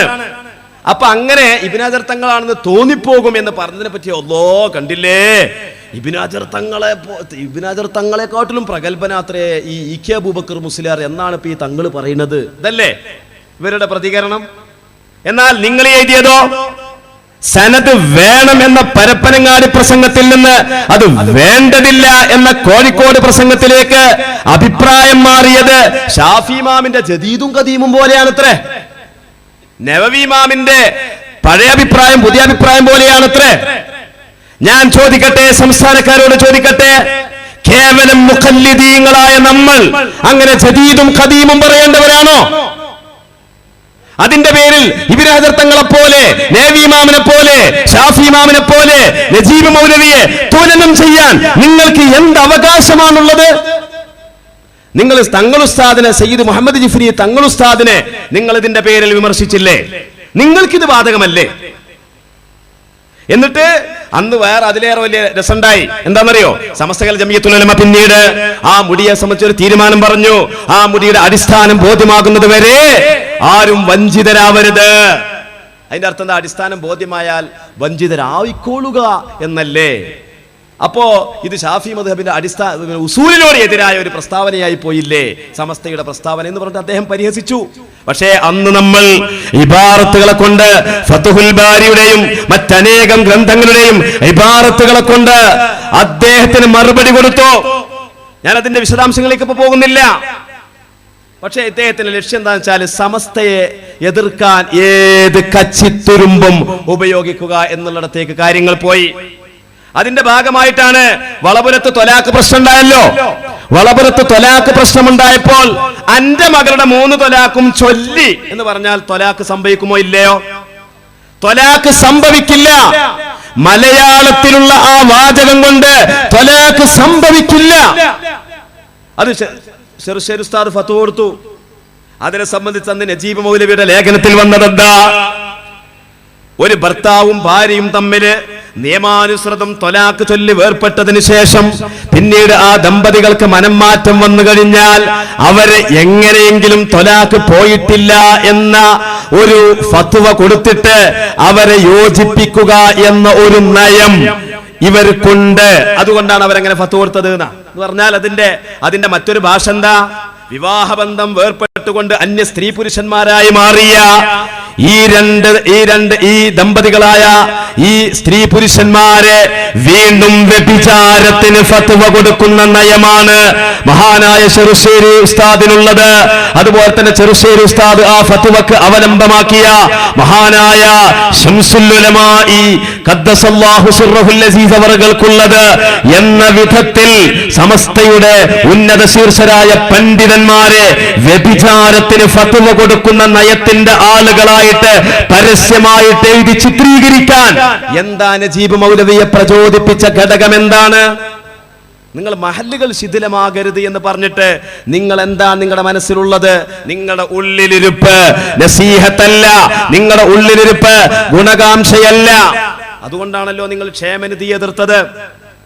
ക്ഷേമനിധിയെ സംബന്ധിച്ച് നിങ്ങൾ ഉത്തരവാദപ്പെട്ട കണ്ടോ, നമ്മുടെ റേഞ്ച് ജംഇയ്യത്തുൽ മുഅല്ലിമീന്റെ ഉന്നത ശീർഷനായ നേതാവാണ് നമ്മുടെ അലവി ദാരിമി. ചോദിച്ചു നോക്കൂ, MSR എന്ന് പറയുന്ന ആ ഔദ്യോഗിക രേഖയുള്ള ആൾക്കാണ് എന്തുള്ളത്? സമസ്തയുടെ ഔദ്യോഗിക അംഗീകാരമുള്ളത്. ഇപ്പൊ എനിക്ക് MSR ഇല്ല, ഞാൻ MSR എടുത്തിട്ടില്ല. ഞാനിപ്പോ ഒരു മദ്രസയിൽ ജോലി ചെയ്യുകയാണെങ്കിലോ എനിക്ക് ആനുകൂല്യം കിട്ടൂല. അത് ഞാൻ സംസ്ഥാനക്കാരനായതുകൊണ്ടല്ല, ഞാൻ AP-കാരനായതുകൊണ്ടല്ല. എനിക്ക് MSR ഇല്ലാത്തതിന്റെ പേരില് എന്നെ പിരിച്ചുവിടണമെന്ന ഒരു നിർദ്ദേശം, ഒരു സജഷൻ വിദ്യാഭ്യാസ ബോർഡ് ആ മദ്രസ കമ്മിറ്റിക്ക് കൊടുക്കില്ല. പക്ഷെ മദ്രസ നാട്ടുകാർ ചിലപ്പോൾ പിരിച്ചുവിട്ടായില്ല. ഉസ്താദെ അബൂബക്കർ ദാരിമി, നിങ്ങൾക്ക് MSR ഉണ്ടോ? ഇല്ല. എന്നാ പൈക്കോളി. അത് നാട്ടുകാരുടെ തീരുമാന. ഇത് നാട്ടുകാരുടെ തീരുമാനം അല്ല. നാട്ടുകാരൊന്ന് വേറെ, സമസ്ത ഒന്ന് വേറെ എന്നല്ല. നാട്ടുകാർക്ക് എന്നെ നിയമിച്ച നാട്ടുകാർ MSR ഇല്ലെങ്കിൽ പിരിച്ചുവിടും. അത് നാട്ടുകാരുടെ തീരുമാനമാണ്. അല്ലാതെ സമസ്തകൾ ജംഇയ്യത്തുൽ ഉലമയുടെ വിദ്യാഭ്യാസ ബോർഡോ ജനങ്ങൾക്ക് മേൽ അടിച്ചേൽപ്പിച്ച് ജനങ്ങൾ മനസ്സോടുകൂടി നടപ്പിലാക്കുന്ന ഒരു സംഗതി അല്ലാതെ നജീബ് മൗലവി ഇത് മനസ്സിലാക്കണം. അല്ലെങ്കിൽ ഉത്തരവാദപ്പെട്ട ആളുകളോട് ചോദിച്ചു മനസ്സിലാക്കണം. നിങ്ങൾ ആരോടെങ്കിലും അന്വേഷിച്ചിട്ടുണ്ടോ? അപ്പൊ MSR ഉള്ള ആൾക്ക് മാത്രമേ ആനുകൂല്യം ലഭിക്കുകയുള്ളൂ. അല്ലാതെ അവരെ സർവീസിൽ നിന്ന് പിരിച്ചുവിടണമെന്ന് പറഞ്ഞിട്ടില്ല. പക്ഷേ ഇവരെന്താ എഴുതിക്കൊണ്ടിരിക്കുന്നത്? ഇവരുടെ മുഴുവൻ പുസ്തകങ്ങളും പ്രഭാഷണങ്ങളിലൊക്കെ പറയുന്നത് എന്താണ്? MSR ഇല്ലാത്ത ആളുകളെ മദ്രസയിൽ നിന്ന് പിരിച്ചുവിടണം എന്നാണ് സമസ്ത പറയുന്നത്. കണ്ടോ, ബുൽബിൽ 2017 ഫെബ്രുവരി ലക്കത്തിലെ 11ാമത്തെ പേജിൽ എഴുതുക, MSR ലഭിക്കാനുള്ള നിയമാവലിയിൽ തങ്ങളുടെ ആളുകൾ മാത്രമാവണമെന്നും അതുള്ളവർക്കേ തങ്ങളുടെ സിലബസ് അംഗീകരിച്ച മദ്രസയിൽ പഠിപ്പിക്കാവൂ എന്നും തീരുമാനമെടുത്തോ. ഞാൻ ചോദിക്കട്ടെ, ഇതെഴുതിയ സാക്ഷാൽ നജീബ് മൗലവിയുടെ ആളുകളോട് ചോദിക്കട്ടെ, ആ തീരുമാനത്തിന്റെ മിനിറ്റ്സ് ഒന്ന് ഹാജരാക്കാൻ നിങ്ങൾക്ക് കഴിയുമോ? ചോദ്യങ്ങൾക്കൊന്നും മറുപടി ഇല്ലാതെ ഇങ്ങനെ ക്യാമ്പയിൻ ആചരിച്ചാൽ മതിയോ? നിങ്ങൾക്ക് വേറെന്തെല്ലാം ക്യാമ്പയിൻ നടത്താം, എന്തെല്ലാം വിഷയങ്ങളോട് സംസാരിക്കാനുണ്ട്. ഈ ഒരു വിഷയം നിങ്ങൾ സെലക്ട് ചെയ്യുമ്പോൾ വിഷയം നിങ്ങൾ ശരിക്കും പഠിക്കണ്ടേ? പിന്നെ അവർ പറയുന്നത് എന്താ വെച്ചാൽ ക്ഷേമനിധി ഒരു മുഅല്ലിം തന്റെ ഒരു വർഷത്തെ വേതനത്തിൽ നിന്ന് ഒരു ദിവസത്തെ വേതനം ക്ഷേമനിധിയായിട്ട് കൊടുക്കുന്നുണ്ട്. മുഅല്ലിം ക്ഷേമനിധിയിലേക്ക് കൊടുക്കുന്നുണ്ട്. ഈ കൊടുക്കുന്നത് ഒരു സംഭാവനയാണ്, അത് നിർബന്ധ പിരിവല്ല. ആ ക്ഷേമനിധി അടക്കാത്ത ആളുകളെ മദ്രസയിൽ നിന്ന് പിരിച്ചുവിടണമെന്നോ അങ്ങനെ ഒരു രൂപമോ ഒരിക്കലും ഒരു റേഞ്ചിലും പറയാറില്ല. ഉണ്ടെങ്കിൽ നിങ്ങളൊന്ന് അന്വേഷിച്ച് നോക്ക്. ഇവര് പറയണെന്താ വെച്ചാൽ അത് ഹയാഓടുകൂടി, അഥവാ ഞങ്ങൾ കൊടുക്കുന്നത് ക്ഷേമനിധിയിലേക്ക് ഫണ്ട് അടക്കുന്നത് അത് വഷളാകുമല്ലോ എന്ന് വിചാരിച്ചിട്ട് കൊടുക്കുകയാണ്. ചോദിച്ചു നോക്കൂ, ഉത്തരവാദപ്പെട്ട റേഞ്ചിന്റെ ആളുകളോട് ചോദിച്ചു നോക്കൂ. ക്ഷേമനിധിയിലേക്ക് പണമടക്കാത്തതിന്റെ പേരിൽ ഒരു വഷളത്തരം ഒരു മുഅല്ലിമിനും അനുഭവിക്കുന്നില്ല. പക്ഷെ അയാൾക്ക് ആനുകൂല്യം കിട്ടൂല എന്ന് മാത്രം. ആനുകൂല്യം രണ്ട് രൂപത്തിലുണ്ട്. ആനുകൂല്യം, മുഅല്ലിമീങ്ങൾക്കുള്ള ആനുകൂല്യങ്ങൾ രണ്ട് രൂപത്തിലുണ്ട്. ഒന്ന് സർവീസ് ആനുകൂല്യം. സർവീസ് ആനുകൂല്യത്തിനും MSR വേണം. ജംഇയ്യത്തുൽ മുഅല്ലിമീന്റെ പ്രസിദ്ധീകരണങ്ങളായ കുരുന്നുകള്, അതുപോലെ അൽ മുഅല്ലിം, സന്തുഷ്ട കുടുംബം എന്നീ പ്രസിദ്ധീകരണങ്ങളിൽ ഏതെങ്കിലും ഒന്നിന്റെ വരിക്കാരാവണം. അവർക്ക് സർവീസ് ആനുകൂല്യം, 1 വർഷത്തിന്റെ ആനുകൂല്യമുണ്ട്, 2 വർഷത്തിന്റെ ആനുകൂല്യമുണ്ട്. അതേപോലെ തന്നെ എന്റെ പ്രിയപ്പെട്ട സഹോദരന്മാരെ, പിന്നെ ക്ഷേമനിധിയിൽ നിന്നുള്ള ആനുകൂല്യം എന്ന് വേറെയാണ്. അവിടെ പിന്നെ ഇങ്ങനെ വരിക്കാരാവണം എന്നൊന്നും പറഞ്ഞിട്ടില്ല. പക്ഷെ അവിടെ MSR വേണം. MSR ഉള്ള അംഗീകൃത അധ്യാപകനെ ആ ആനുകൂല്യം കിട്ടുള്ളൂ. അതിന് സമസ്തക്കാരനാണെങ്കിലും, ഇപ്പൊ ഞാനൊരു മദ്രസയിൽ പഠിപ്പിക്കുകയാണ്, ഞാനൊരു മദ്രസയിൽ ജോലി ചെയ്യുകയാണെങ്കിൽ എനിക്ക് MSR ഇല്ലപ്പോ എനിക്ക് സമസ്തയിൽ ഒരു ആനുകൂല്യം കിട്ടൂല. അതിന്റെ അർത്ഥം എന്താ? ആ നിയമത്തിൽ എന്താണ് കേടുള്ളത്? ഇതറിയാത്ത ആരാണ് ഇവിടെ മുഅല്ലിം സമൂഹത്തിലുള്ളത്? ഇതറിയാത്ത ആരെങ്കിലും മുഅല്ലിം സമൂഹത്തിലുണ്ടോ? നീ ഇല്ല. വല്ല ആളുകളും ഇങ്ങനെ അബോധാവസ്ഥയിൽ ഉണ്ടെങ്കിൽ അവർ അറിഞ്ഞോട്ടെ. എന്നിട്ട് ഇവര് പറയാണ് പിരിക്കുമ്പോ എല്ലാവരിൽ നിന്നും നിർബന്ധിതമായി പിരിക്കാണ്, ആനുകൂല്യം കൊടുക്കുമ്പോ MSR വേണമെന്ന് നിഷ്കർഷിക്കുകയാണ്. എന്താ അതിനെന്താ കുഴപ്പമുള്ളത്? അതിലെന്താ തകരാറുള്ളത്? അംഗീകൃത അധ്യാപകർക്ക് മാത്രമേ ആനുകൂല്യം കൊടുക്കുകയുള്ളൂ എന്ന് പറയുന്നത് ഇവര് അതിലെന്താണ് ഏതു മതവിധിയോടാണ്? ഫത്ഹുൽ മുഈനിന്റെ ഇന്ന മസ്അലയോട് അത് എതിരാണെന്ന് പറയാൻ നിങ്ങൾക്ക് കഴിയോ? തുഹ്ഫത്തുൽ മുഅ്തദിലുള്ള ഇന്ന മസ്അലയോട് എതിരാണെന്ന് പറയാൻ നിങ്ങൾക്ക് കഴിയോ? നിങ്ങളിത് പറയുമ്പോ ഇന്ന കിതാബിന്റെ ഇബാറത്തിന്റെ അടിസ്ഥാനത്തിൽ അത് അനീതിയാണെന്ന് പറ. ഇവര് വിചാരം എന്താ അറിയോ? ഈ ക്ഷേമനിധി എന്ന് പറഞ്ഞാൽ ഇൻഷുറൻസ് പോലെയാണെന്ന്. ഇൻഷുറൻസിൽ പ്രീമിയം അടച്ചാൽ, ഒരു വാഹന ഇൻഷുറൻസിൽ പ്രീമിയം അടച്ചാൽ ആ വാഹനത്തിന് കേടുപറ്റിയ അയാൾക്ക് ആ കമ്പനി നഷ്ടപരിഹാരം കൊടുക്കണം. അത് കരാറാ. ഇതുപോലുള്ളൊരു കരാർ സംവിധാനമാണ് ക്ഷേമനിധി എന്ന് ഇവർ പാവങ്ങൾ തെറ്റിദ്ധരിച്ചു പോയി. ഞാൻ അവരെ കുറ്റപ്പെടുത്തല്ല, തെറ്റിദ്ധാരണയായിരിക്കാം. അങ്ങനെയല്ല, കൊടുക്കേണ്ടവർക്ക് കൊടുക്കാം, പക്ഷെ കൊടുക്കുന്നവർക്കേ ആനുകൂല്യം കിട്ടുള്ളൂ. അത് എത്ര ആനുകൂല്യങ്ങളുണ്ട്? ഒരുപാട് ആനുകൂല്യങ്ങളുണ്ട്. സർവീസ് ആനുകൂല്യമുണ്ട്, ഒരുപാട് വിവാഹത്തിനുള്ള ആനുകൂല്യമുണ്ട്. എത്രത്തോളം? ഏറ്റവും പുതിയ അൽ മുഅല്ലിം എന്ന് വായിച്ചു നോക്കൂ. ഏറ്റവും പുതിയ അലിമുൽ ഈ ജനുവരി മാസത്തിൽ സമസ്ത കേരള വിദ്യാഭ്യാസ ബോർഡും അതുപോലെ തന്നെ ജംഇയ്യത്തുൽ മുഅല്ലിമീനും അനുവദിച്ച ആനുകൂല്യങ്ങൾ ഇവർ പറയണത് എന്താണെന്ന് വെച്ചാൽ, മദ്രസയിൽ നിന്നും ഒക്കെ കോടിക്കണക്കിന് ഉറുപ്പിക പിരിക്കുകയാണ്, അതിന്റെ കണക്കൊന്നും ഞങ്ങൾ ചോദിക്കുന്നില്ല, ഇതെന്താ ഇവർ കാണിക്കുന്നത് എന്നാണ് ഇവർ ചോദിക്കുന്നത്. എന്നാൽ നിങ്ങൾ നോക്കൂ സഹോദരങ്ങളെ, ഇവിടെ അൽ മുഅല്ലിം, ഏറ്റവും പുതിയ അൽ മുഅല്ലിം മാസിക, ആ അൽ മുഅല്ലിം മാസികയിൽ വരെ പറയുന്നുണ്ട്, സമസ്ത കേരള ജംഇയ്യത്തുൽ മുഅല്ലിമീനും അതുപോലെ തന്നെ വിദ്യാഭ്യാസ ബോർഡും ഏറ്റവും പുതുതായിട്ട് ഇവിടെ ഈ ജനുവരി മാസത്തിൽ ലക്ഷക്കണക്കിന് രൂപയുടെ ആനുകൂല്യങ്ങൾ വിതരണം ചെയ്തിട്ടുണ്ട്. കോടിക്കണക്കിന് രൂപയുടെ ആനുകൂല്യങ്ങൾ പ്രതിവർഷം സമസ്ത കേരള ഇസ്ലാമിക വിദ്യാഭ്യാസ ബോർഡും ജംഇയ്യത്തുൽ മുഅല്ലിമീനും ഇവിടെ വിതരണം ചെയ്യുന്നുണ്ട്. ഇവർ പറയുന്നത് എന്താണ്? നിർബന്ധമായി പിരിച്ചെടുക്കുകയാണ്, പക്ഷേ കണക്കെന്താണ് സംഭവിക്കുന്നത് എന്നറിയുന്നില്ല.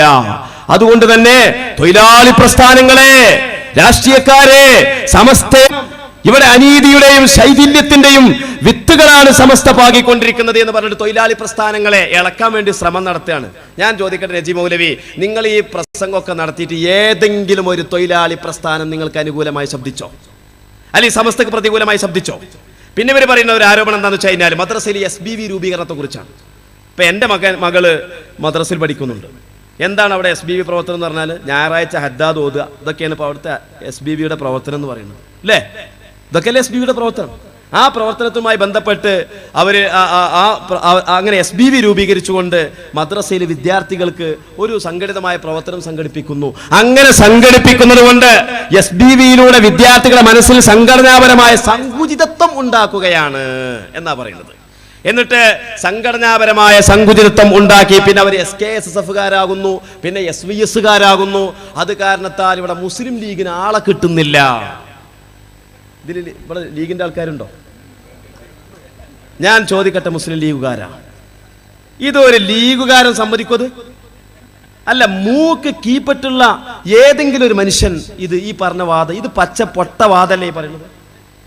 SBVയുടെ മുൻ സംസ്ഥാന പ്രസിഡന്റ് ആരാണെന്നറിയോ? സയ്യിദ് മുനവ്വർ അലി ശിഹാബ് തങ്ങൾ.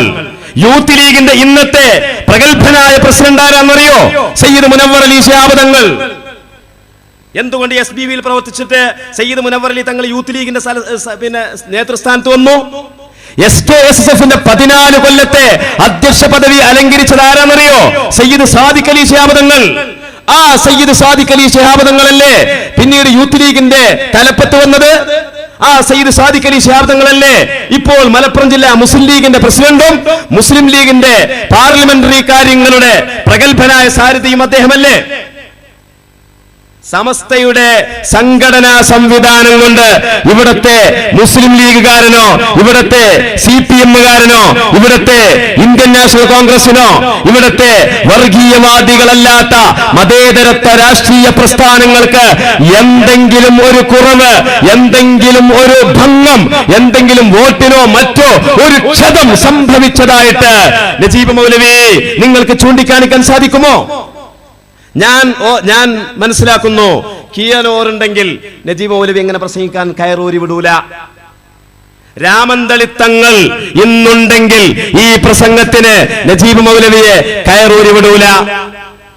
മഹാനായ സദഖത്തുൽ ഉസ്താദ് ഇന്നുണ്ടെങ്കിൽ നജീബ് മൗലവിയെ ഈ പ്രസംഗത്തിന് സമ്മതം കൊടുക്കില്ല. നിൽക്കവിടെ എന്ന് പറയും. നീ ആരാ ഇത് പറയാൻ? ഈ അർത്ഥശൂന്യമായ ഈ ഇത്തരത്തിലുള്ള ജനമധ്യത്തിൽ അറുവഷളൻ ശൈലിയിൽ പ്രസംഗിക്കാൻ നിനക്ക് സമ്മതം തരില്ല എന്ന് പറഞ്ഞിട്ട് അദ്ദേഹം തടയിടും. ഉറപ്പാണ്, അതിൽ യാതൊരു സംശയവുമില്ല. ഞാൻ വാക്കുകൾ ചുരുക്കുകയാണ്. ഇങ്ങനെ നമ്മൾ ചിന്തിച്ചു നോക്കുകയാണെങ്കിൽ ഒട്ടനേകം കാര്യങ്ങൾ, ധാരാളം കാര്യങ്ങൾ സമസ്ത കേരള ജംഇയ്യത്തുൽ ഉലമായെ എങ്ങനെങ്കിലും ഒന്ന് ജനമധ്യത്തിൽ ചെറുതാക്കുക, എങ്ങനെങ്കിലും ഒന്ന് കൊച്ചാക്കുക. ഈ സ്പീക്കറുമായി ബന്ധപ്പെട്ട ആ ഒരു വിഷയം നിങ്ങളൊന്ന് ശ്രദ്ധിക്കണം. അതിൽ അദ്ദേഹം ഒരു പുസ്തകം എഴുതിയിട്ടുണ്ട്.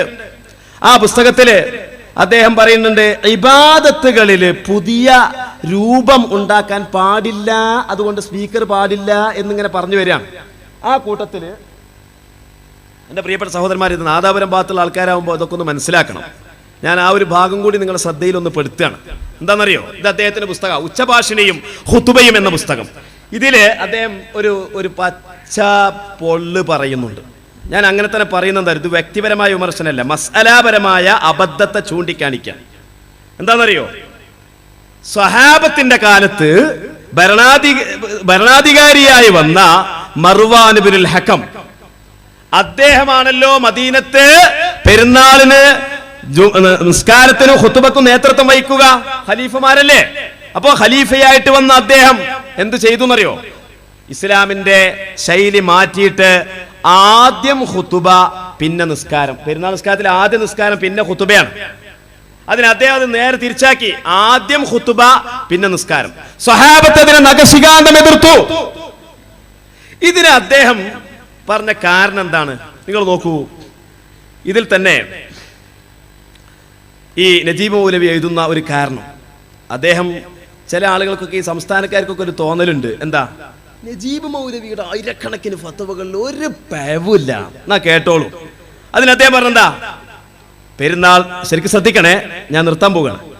പെരുന്നാൾ നമസ്കാരത്തിൽ നമസ്കാരാനന്തരം ഖുതുബ നിർവഹിക്കുന്നതാണ് നബിചര്യ. ജുമുഅയിൽ നിന്ന് ഭിന്നമായി ഈ ഇബാദത്തിൽ നബി സല്ലല്ലാഹു അലൈഹി വസല്ലമ തങ്ങൾ കാണിച്ചു തന്ന രീതി ഇതാണ്. നമസ്കാരാനന്തരം ഖുതുബ കൂടി തീർന്നല്ലാതെ സഹാബികൾ സ്ഥലം വിടുമായിരുന്നില്ല. കാലം ഒരൽപ്പം മുന്നോട്ട് നീങ്ങിയപ്പോൾ സ്ഥിതി മാറി. നമസ്കാരം കഴിഞ്ഞയുടനെ ഖുതുബ കേൾക്കാൻ നിൽക്കാതെ ജനങ്ങൾ സ്ഥലം വിടാൻ തുടങ്ങി. പെരുന്നാൾ നമസ്കാരവും ഖുതുബയും സുന്നത്തു കർമ്മമല്ലേ എന്ന ചിന്തയാകാം ഇതിനു കാരണം. മുആവിയയുടെ ഭരണകാലത്ത് മദീനയിലെ ഗവർണറായിരുന്ന മർവാനിനൊരു ഉപായം തോന്നി. എന്താണ്? പെരുന്നാൾ നമസ്കാരത്തിന് വന്നെത്തിയവർ നമസ്കാരം കഴിഞ്ഞല്ലാതെ പിരിയുകയില്ല. അതിനാൽ ഖുതുബ നമസ്കാരത്തിന് മുമ്പ് നിർവഹിച്ചാൽ നമസ്കാരത്തിന് വന്നവരെല്ലാം അത് കേട്ടുകൊള്ളും. ഖുതുബക്കിരിക്കാതെ സ്ഥലം വിടുന്ന ദുരാചാരം അവസാനിപ്പിക്കുകയും ചെയ്യും. എന്താ പറഞ്ഞത്? ഈ പെരുന്നാൾ നിസ്കാരം കഴിഞ്ഞിട്ട് ഖുതുബയാവുമ്പോൾ ആൾക്കാർ സുന്നത്തല്ലേ എന്ന് വിചാരിച്ചിട്ട് സ്വഹാബിമാർ എഴുന്നേറ്റ് പോകലായിരുന്നു. അതിനെ മാറ്റം വരുത്താനാണ് ഇങ്ങനെ ചെയ്തത്. തെറ്റാണ് പറഞ്ഞത്. നിങ്ങളെ കണ്ടെത്തൽ തെറ്റാണ്. മഹാനായ ഹാഫിദ് ഇബ്നു ഹജർ അൽ-അസ്ഖലാനി റളിയല്ലാഹു അൻഹു, മഹാനായ ഇമാം ഇബ്നു ഹജർ അൽ-ഹൈതമി റളിയല്ലാഹു തആല അൻഹു അവരൊക്കെ പറഞ്ഞ എന്താ? ബഹുമാനപ്പെട്ട ഹൈതമി റളിയല്ലാഹു അൻഹു തുഹ്ഫത്തുൽ മുഹ്താജിന്റെ 3-ാം വാല്യം 145-ാമത്തെ അതിന്റെ 3-ാം വാല്യം 45-ാമത്തെ പേജിൽ പറയാണ്. എന്താണെന്നറിയോ? വഫിഅലു ബഅദി ഉമറാഇ ബനി ഉമയ്യത ലഹു, മർവാൻ ഇങ്ങനെ ഖുതുബയെ മുന്തിക്കാനുള്ള കാരണം ലിഅന്നന്നാസ കാനൂ യംഫിറൂന അഖിബസ്സലാത്തി ഇൻദ സമാഇ ഖുതുബതിഹി ലികറാഹതിഹിം ലഹു ബാലഗ സലഫ് സാലിഹു ഫീ റദ്ദിഹി അലൈഹി.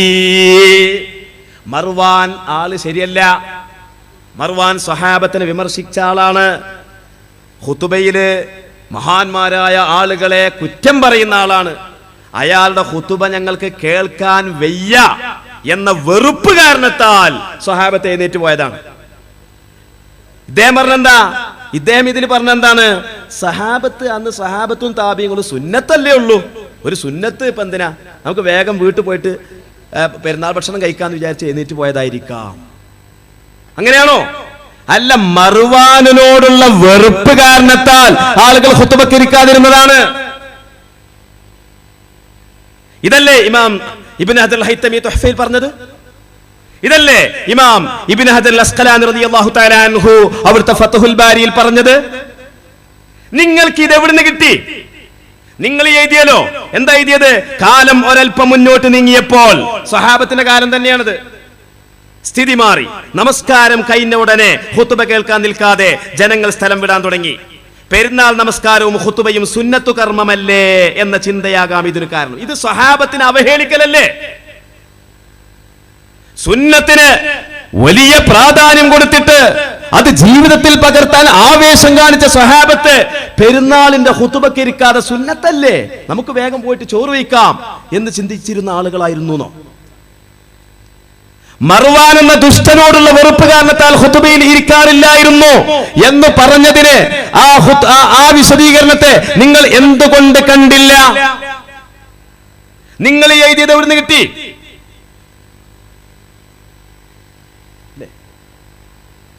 ഞാൻ അവസാനിപ്പിക്കട്ടെ. പിന്നുള്ള ആ വലിയൊരു വിഷയം എന്താന്ന് വെച്ചാൽ, നമ്മൾ ഇവരെ തെറി പറയുകയാണ് എന്നാണ് ഇപ്പൊ ഇവര് സോഷ്യൽ മീഡിയയിലൊക്കെ പറഞ്ഞുകൊണ്ടിരിക്കുന്നത്. തെറി പറയാണ്.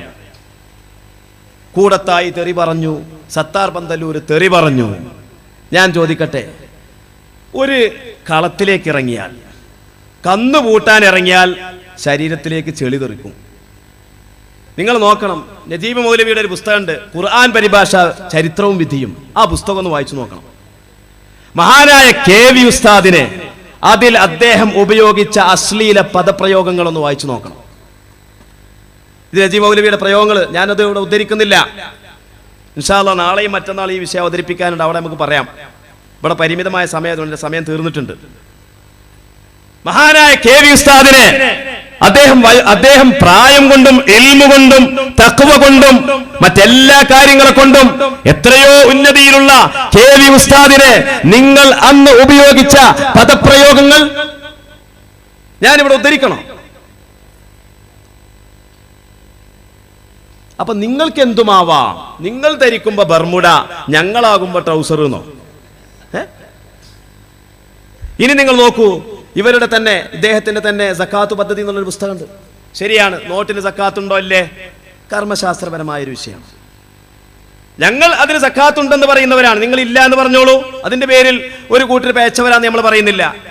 മാർച്ച് 31-ാം തീയതി മലപ്പുറം ജില്ലയിലെ ഒരു മഹല്ലിൽ ഈ വിഷയത്തിൽ കറൻസിയും സക്കാത്തും എന്നൊരു വിഷയത്തിൽ ക്ലാസ് തന്നെയുണ്ട്. മായക്കൂമു മക്കാമഹു എന്നുള്ള ഇബാറത്ത് എവിടെയെന്നാ? ആ മക്കാമ് തല്ലിപ്പൊളിക്കണം എന്നല്ലേ? ആ ഇബാറത്ത് എവിടെയെന്നൊക്കെയാണ് ഇവരുടെ ചോദ്യം. ഇൻഷാ അല്ലാഹ് അവിടെ നമുക്ക് പറയാം. അത് ഞാൻ ഇവിടെ എന്റെ വിഷയമില്ലാത്തതുകൊണ്ട് ഞാൻ പറയുന്നില്ല. ആ ഇബാറത്ത് എവിടെയുള്ളത് എന്നൊക്കെ മായക്കൂമു മക്കാമൊക്കെ അവിടെ പറയും. ഇൻഷാ അല്ലാഹ്, അല്ലാഹു തൗഫീഖ് ചെയ്യുമാറാവട്ടെ. അപ്പോൾ ഇദ്ദേഹം ആ സക്കാത്ത് പദ്ധതിയിൽ ഈ വിഷയത്തെ കുറിച്ചെഴുതി. അന്ന് സമസ്തയുടെ ആലിമീങ്ങളെ നിങ്ങൾ എന്തൊക്കെ പറഞ്ഞത്? കുഞ്ഞാടുകൾ, വിവരദോഷികൾ, തോന്നിവാസം പറയുന്നവർ, ഇത് നിങ്ങൾ എഴുതിയതല്ലേ? അപ്പൊ നിങ്ങൾക്ക് ഇങ്ങനെയൊക്കെ പറയാമെന്നല്ലേ? നിങ്ങൾ പറയുമ്പോ ബർമുഡ അല്ലേ? എന്നിട്ട് ഇവർ ചോദിക്കാം വമായഖൂമു മഖാമുഹു, എവിടെയാണുള്ളത്? പക്ഷേ അതിന് സോഷ്യൽ മീഡിയയിലും മറ്റു വേദികളിലും തിരിച്ച് നമ്മളൊരു ചോദ്യം ചോദിച്ചിരുന്നു. ഞാൻ അതുകൂടി പറഞ്ഞിട്ട് അവസാനിപ്പിക്കുക. കഴിഞ്ഞ നവംബറിലും ഡിസംബറിലും ഉണ്ടായ വിവാദ ഇവരെ എഴുതുന്നുണ്ട്, ഇവരുടെ എല്ലാ പുസ്തകങ്ങളിലും എഴുതുന്നുണ്ട്, പ്രശ്നോത്തരത്തിലും ചോദ്യോത്തരത്തിലും ഒക്കെ കാണാം. എന്താണെന്നറിയാം, നജീബ് മൗലവി എഴുതുന്നുണ്ട്, ഈ കറൻസിക്ക് സ്വന്തമായിട്ട് ഉപകാരമൊന്നുമില്ല, വിലയൊന്നുമില്ല. കറൻസി സ്വന്തമായിട്ട് ഉപകാരമില്ല, വിലയില്ല എന്നുള്ളത് ഷാഫി മദ്ഹബിന്റെ ഫിഖ്ഹിന്റെ ഇത്ലാഖിന് എതിരായ വാദ. അത് പ്രബലമേ അല്ല, അതിനെ പിൽക്കാല പണ്ഡിതന്മാർ തള്ളിക്കളഞ്ഞ വാദാണ്. അതെന്തോ ആയിക്കോട്ടെ, വിലയില്ല, അതുകൊണ്ട് അതിന് സക്കാത്തും ഇല്ല എന്നല്ലേ നിങ്ങളുടെ വാദം? എന്നാൽ ഞങ്ങൾ ചോദിച്ചു, എന്നാൽ നജീബ് മൗലവി നിങ്ങൾ എഴുതിയല്ലോ കറൻസി കടം കൊടുക്കുമ്പോൾ ഇടപാടിനകത്ത് വർധനവിനെ ഷർത്താക്കിയാൽ അവിടെ കടപ്പലിശ വരും എന്ന് നിങ്ങൾ എഴുതിയല്ലോ. പക്ഷേ കടം കൊടുക്കണമെന്നുണ്ടെങ്കിൽ വിൽപ്പനക്ക് പറ്റേണ്ടേ? വിൽപ്പനക്ക് പറ്റണമെന്നുണ്ടെങ്കിൽ ഉപകാരമുള്ള വസ്തുവാവേണ്ടേ? നിങ്ങൾ തന്നെ പറയാ ഉപകാരമില്ല, നിങ്ങൾ തന്നെ പറയാ ഉപകാരമില്ല, എന്നിട്ട് നിങ്ങൾ തന്നെ പറയാ കടപ്പലിശ വരും. ഇത് വൈരുദ്ധ്യമല്ലേ? ആ ചോദ്യത്തിന് മറുപടി നവംബർ മാസത്തിലും ഡിസംബർ മാസത്തിലും ഇവർ ചിന്തിച്ചിട്ട് മറുപടി ഒന്നും കിട്ടിയില്ല. ഇപ്പൊ ജനുവരിയിൽ ഒരു മറുപടി എഴുതിയിട്ടുണ്ട്. ഇൻഷാ അല്ലാഹ് മറുപടിക്ക് മറുപടി വേറെ വരുന്നുണ്ട്. എന്താണെന്നറിയോ, അത് കടമല്ലെങ്കിലും അത് നഖലുലിയതാണ്. എന്ത്?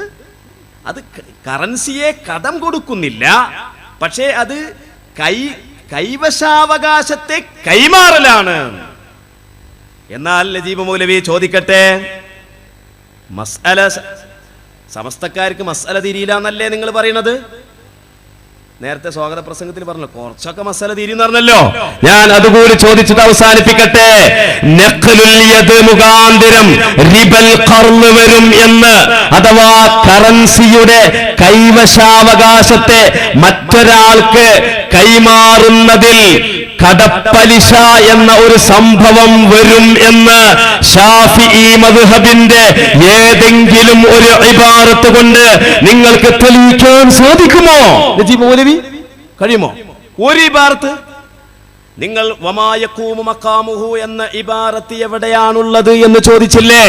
തിരിച്ചു ചോദിക്കട്ടെ, കറൻസിയിൽ അത് കടം കൊടുത്താൽ അത് നഖ്ലുലിയതാണ് എന്നും അതിലൂടെ കടപ്പലിശ വരും എന്നും ഒരൊറ്റ ഇബാറത്ത്, അത് മൂലഗ്രന്ഥങ്ങളാവാം, വ്യാഖ്യാന ഗ്രന്ഥങ്ങളാവാം, വിശദീകരണ ഗ്രന്ഥങ്ങളാവാം, അടിക്കുറിപ്പുകളാവാം, ഫത്വകളാവാം, ശാഫിഈ മദ്ഹബിലുള്ള കർമ്മശാസ്ത്ര സരണിയിലെ ഏത് വകുപ്പുകളിൽപ്പെട്ട ഏതെങ്കിലും ഒരു കിതാബിന്റെ അരവരി ഉദ്ധരിക്കാൻ നിങ്ങൾക്ക് സാധിക്കുമോ? സാധിക്കൂല. അതുകൊണ്ട് എൻ്റെ പ്രിയപ്പെട്ട സഹോദരന്മാരെ, ഞാൻ ഒരിക്കലും ആക്ഷേപിക്കാനോ കുറ്റപ്പെടുത്താനോ അല്ല പറയുന്നത്.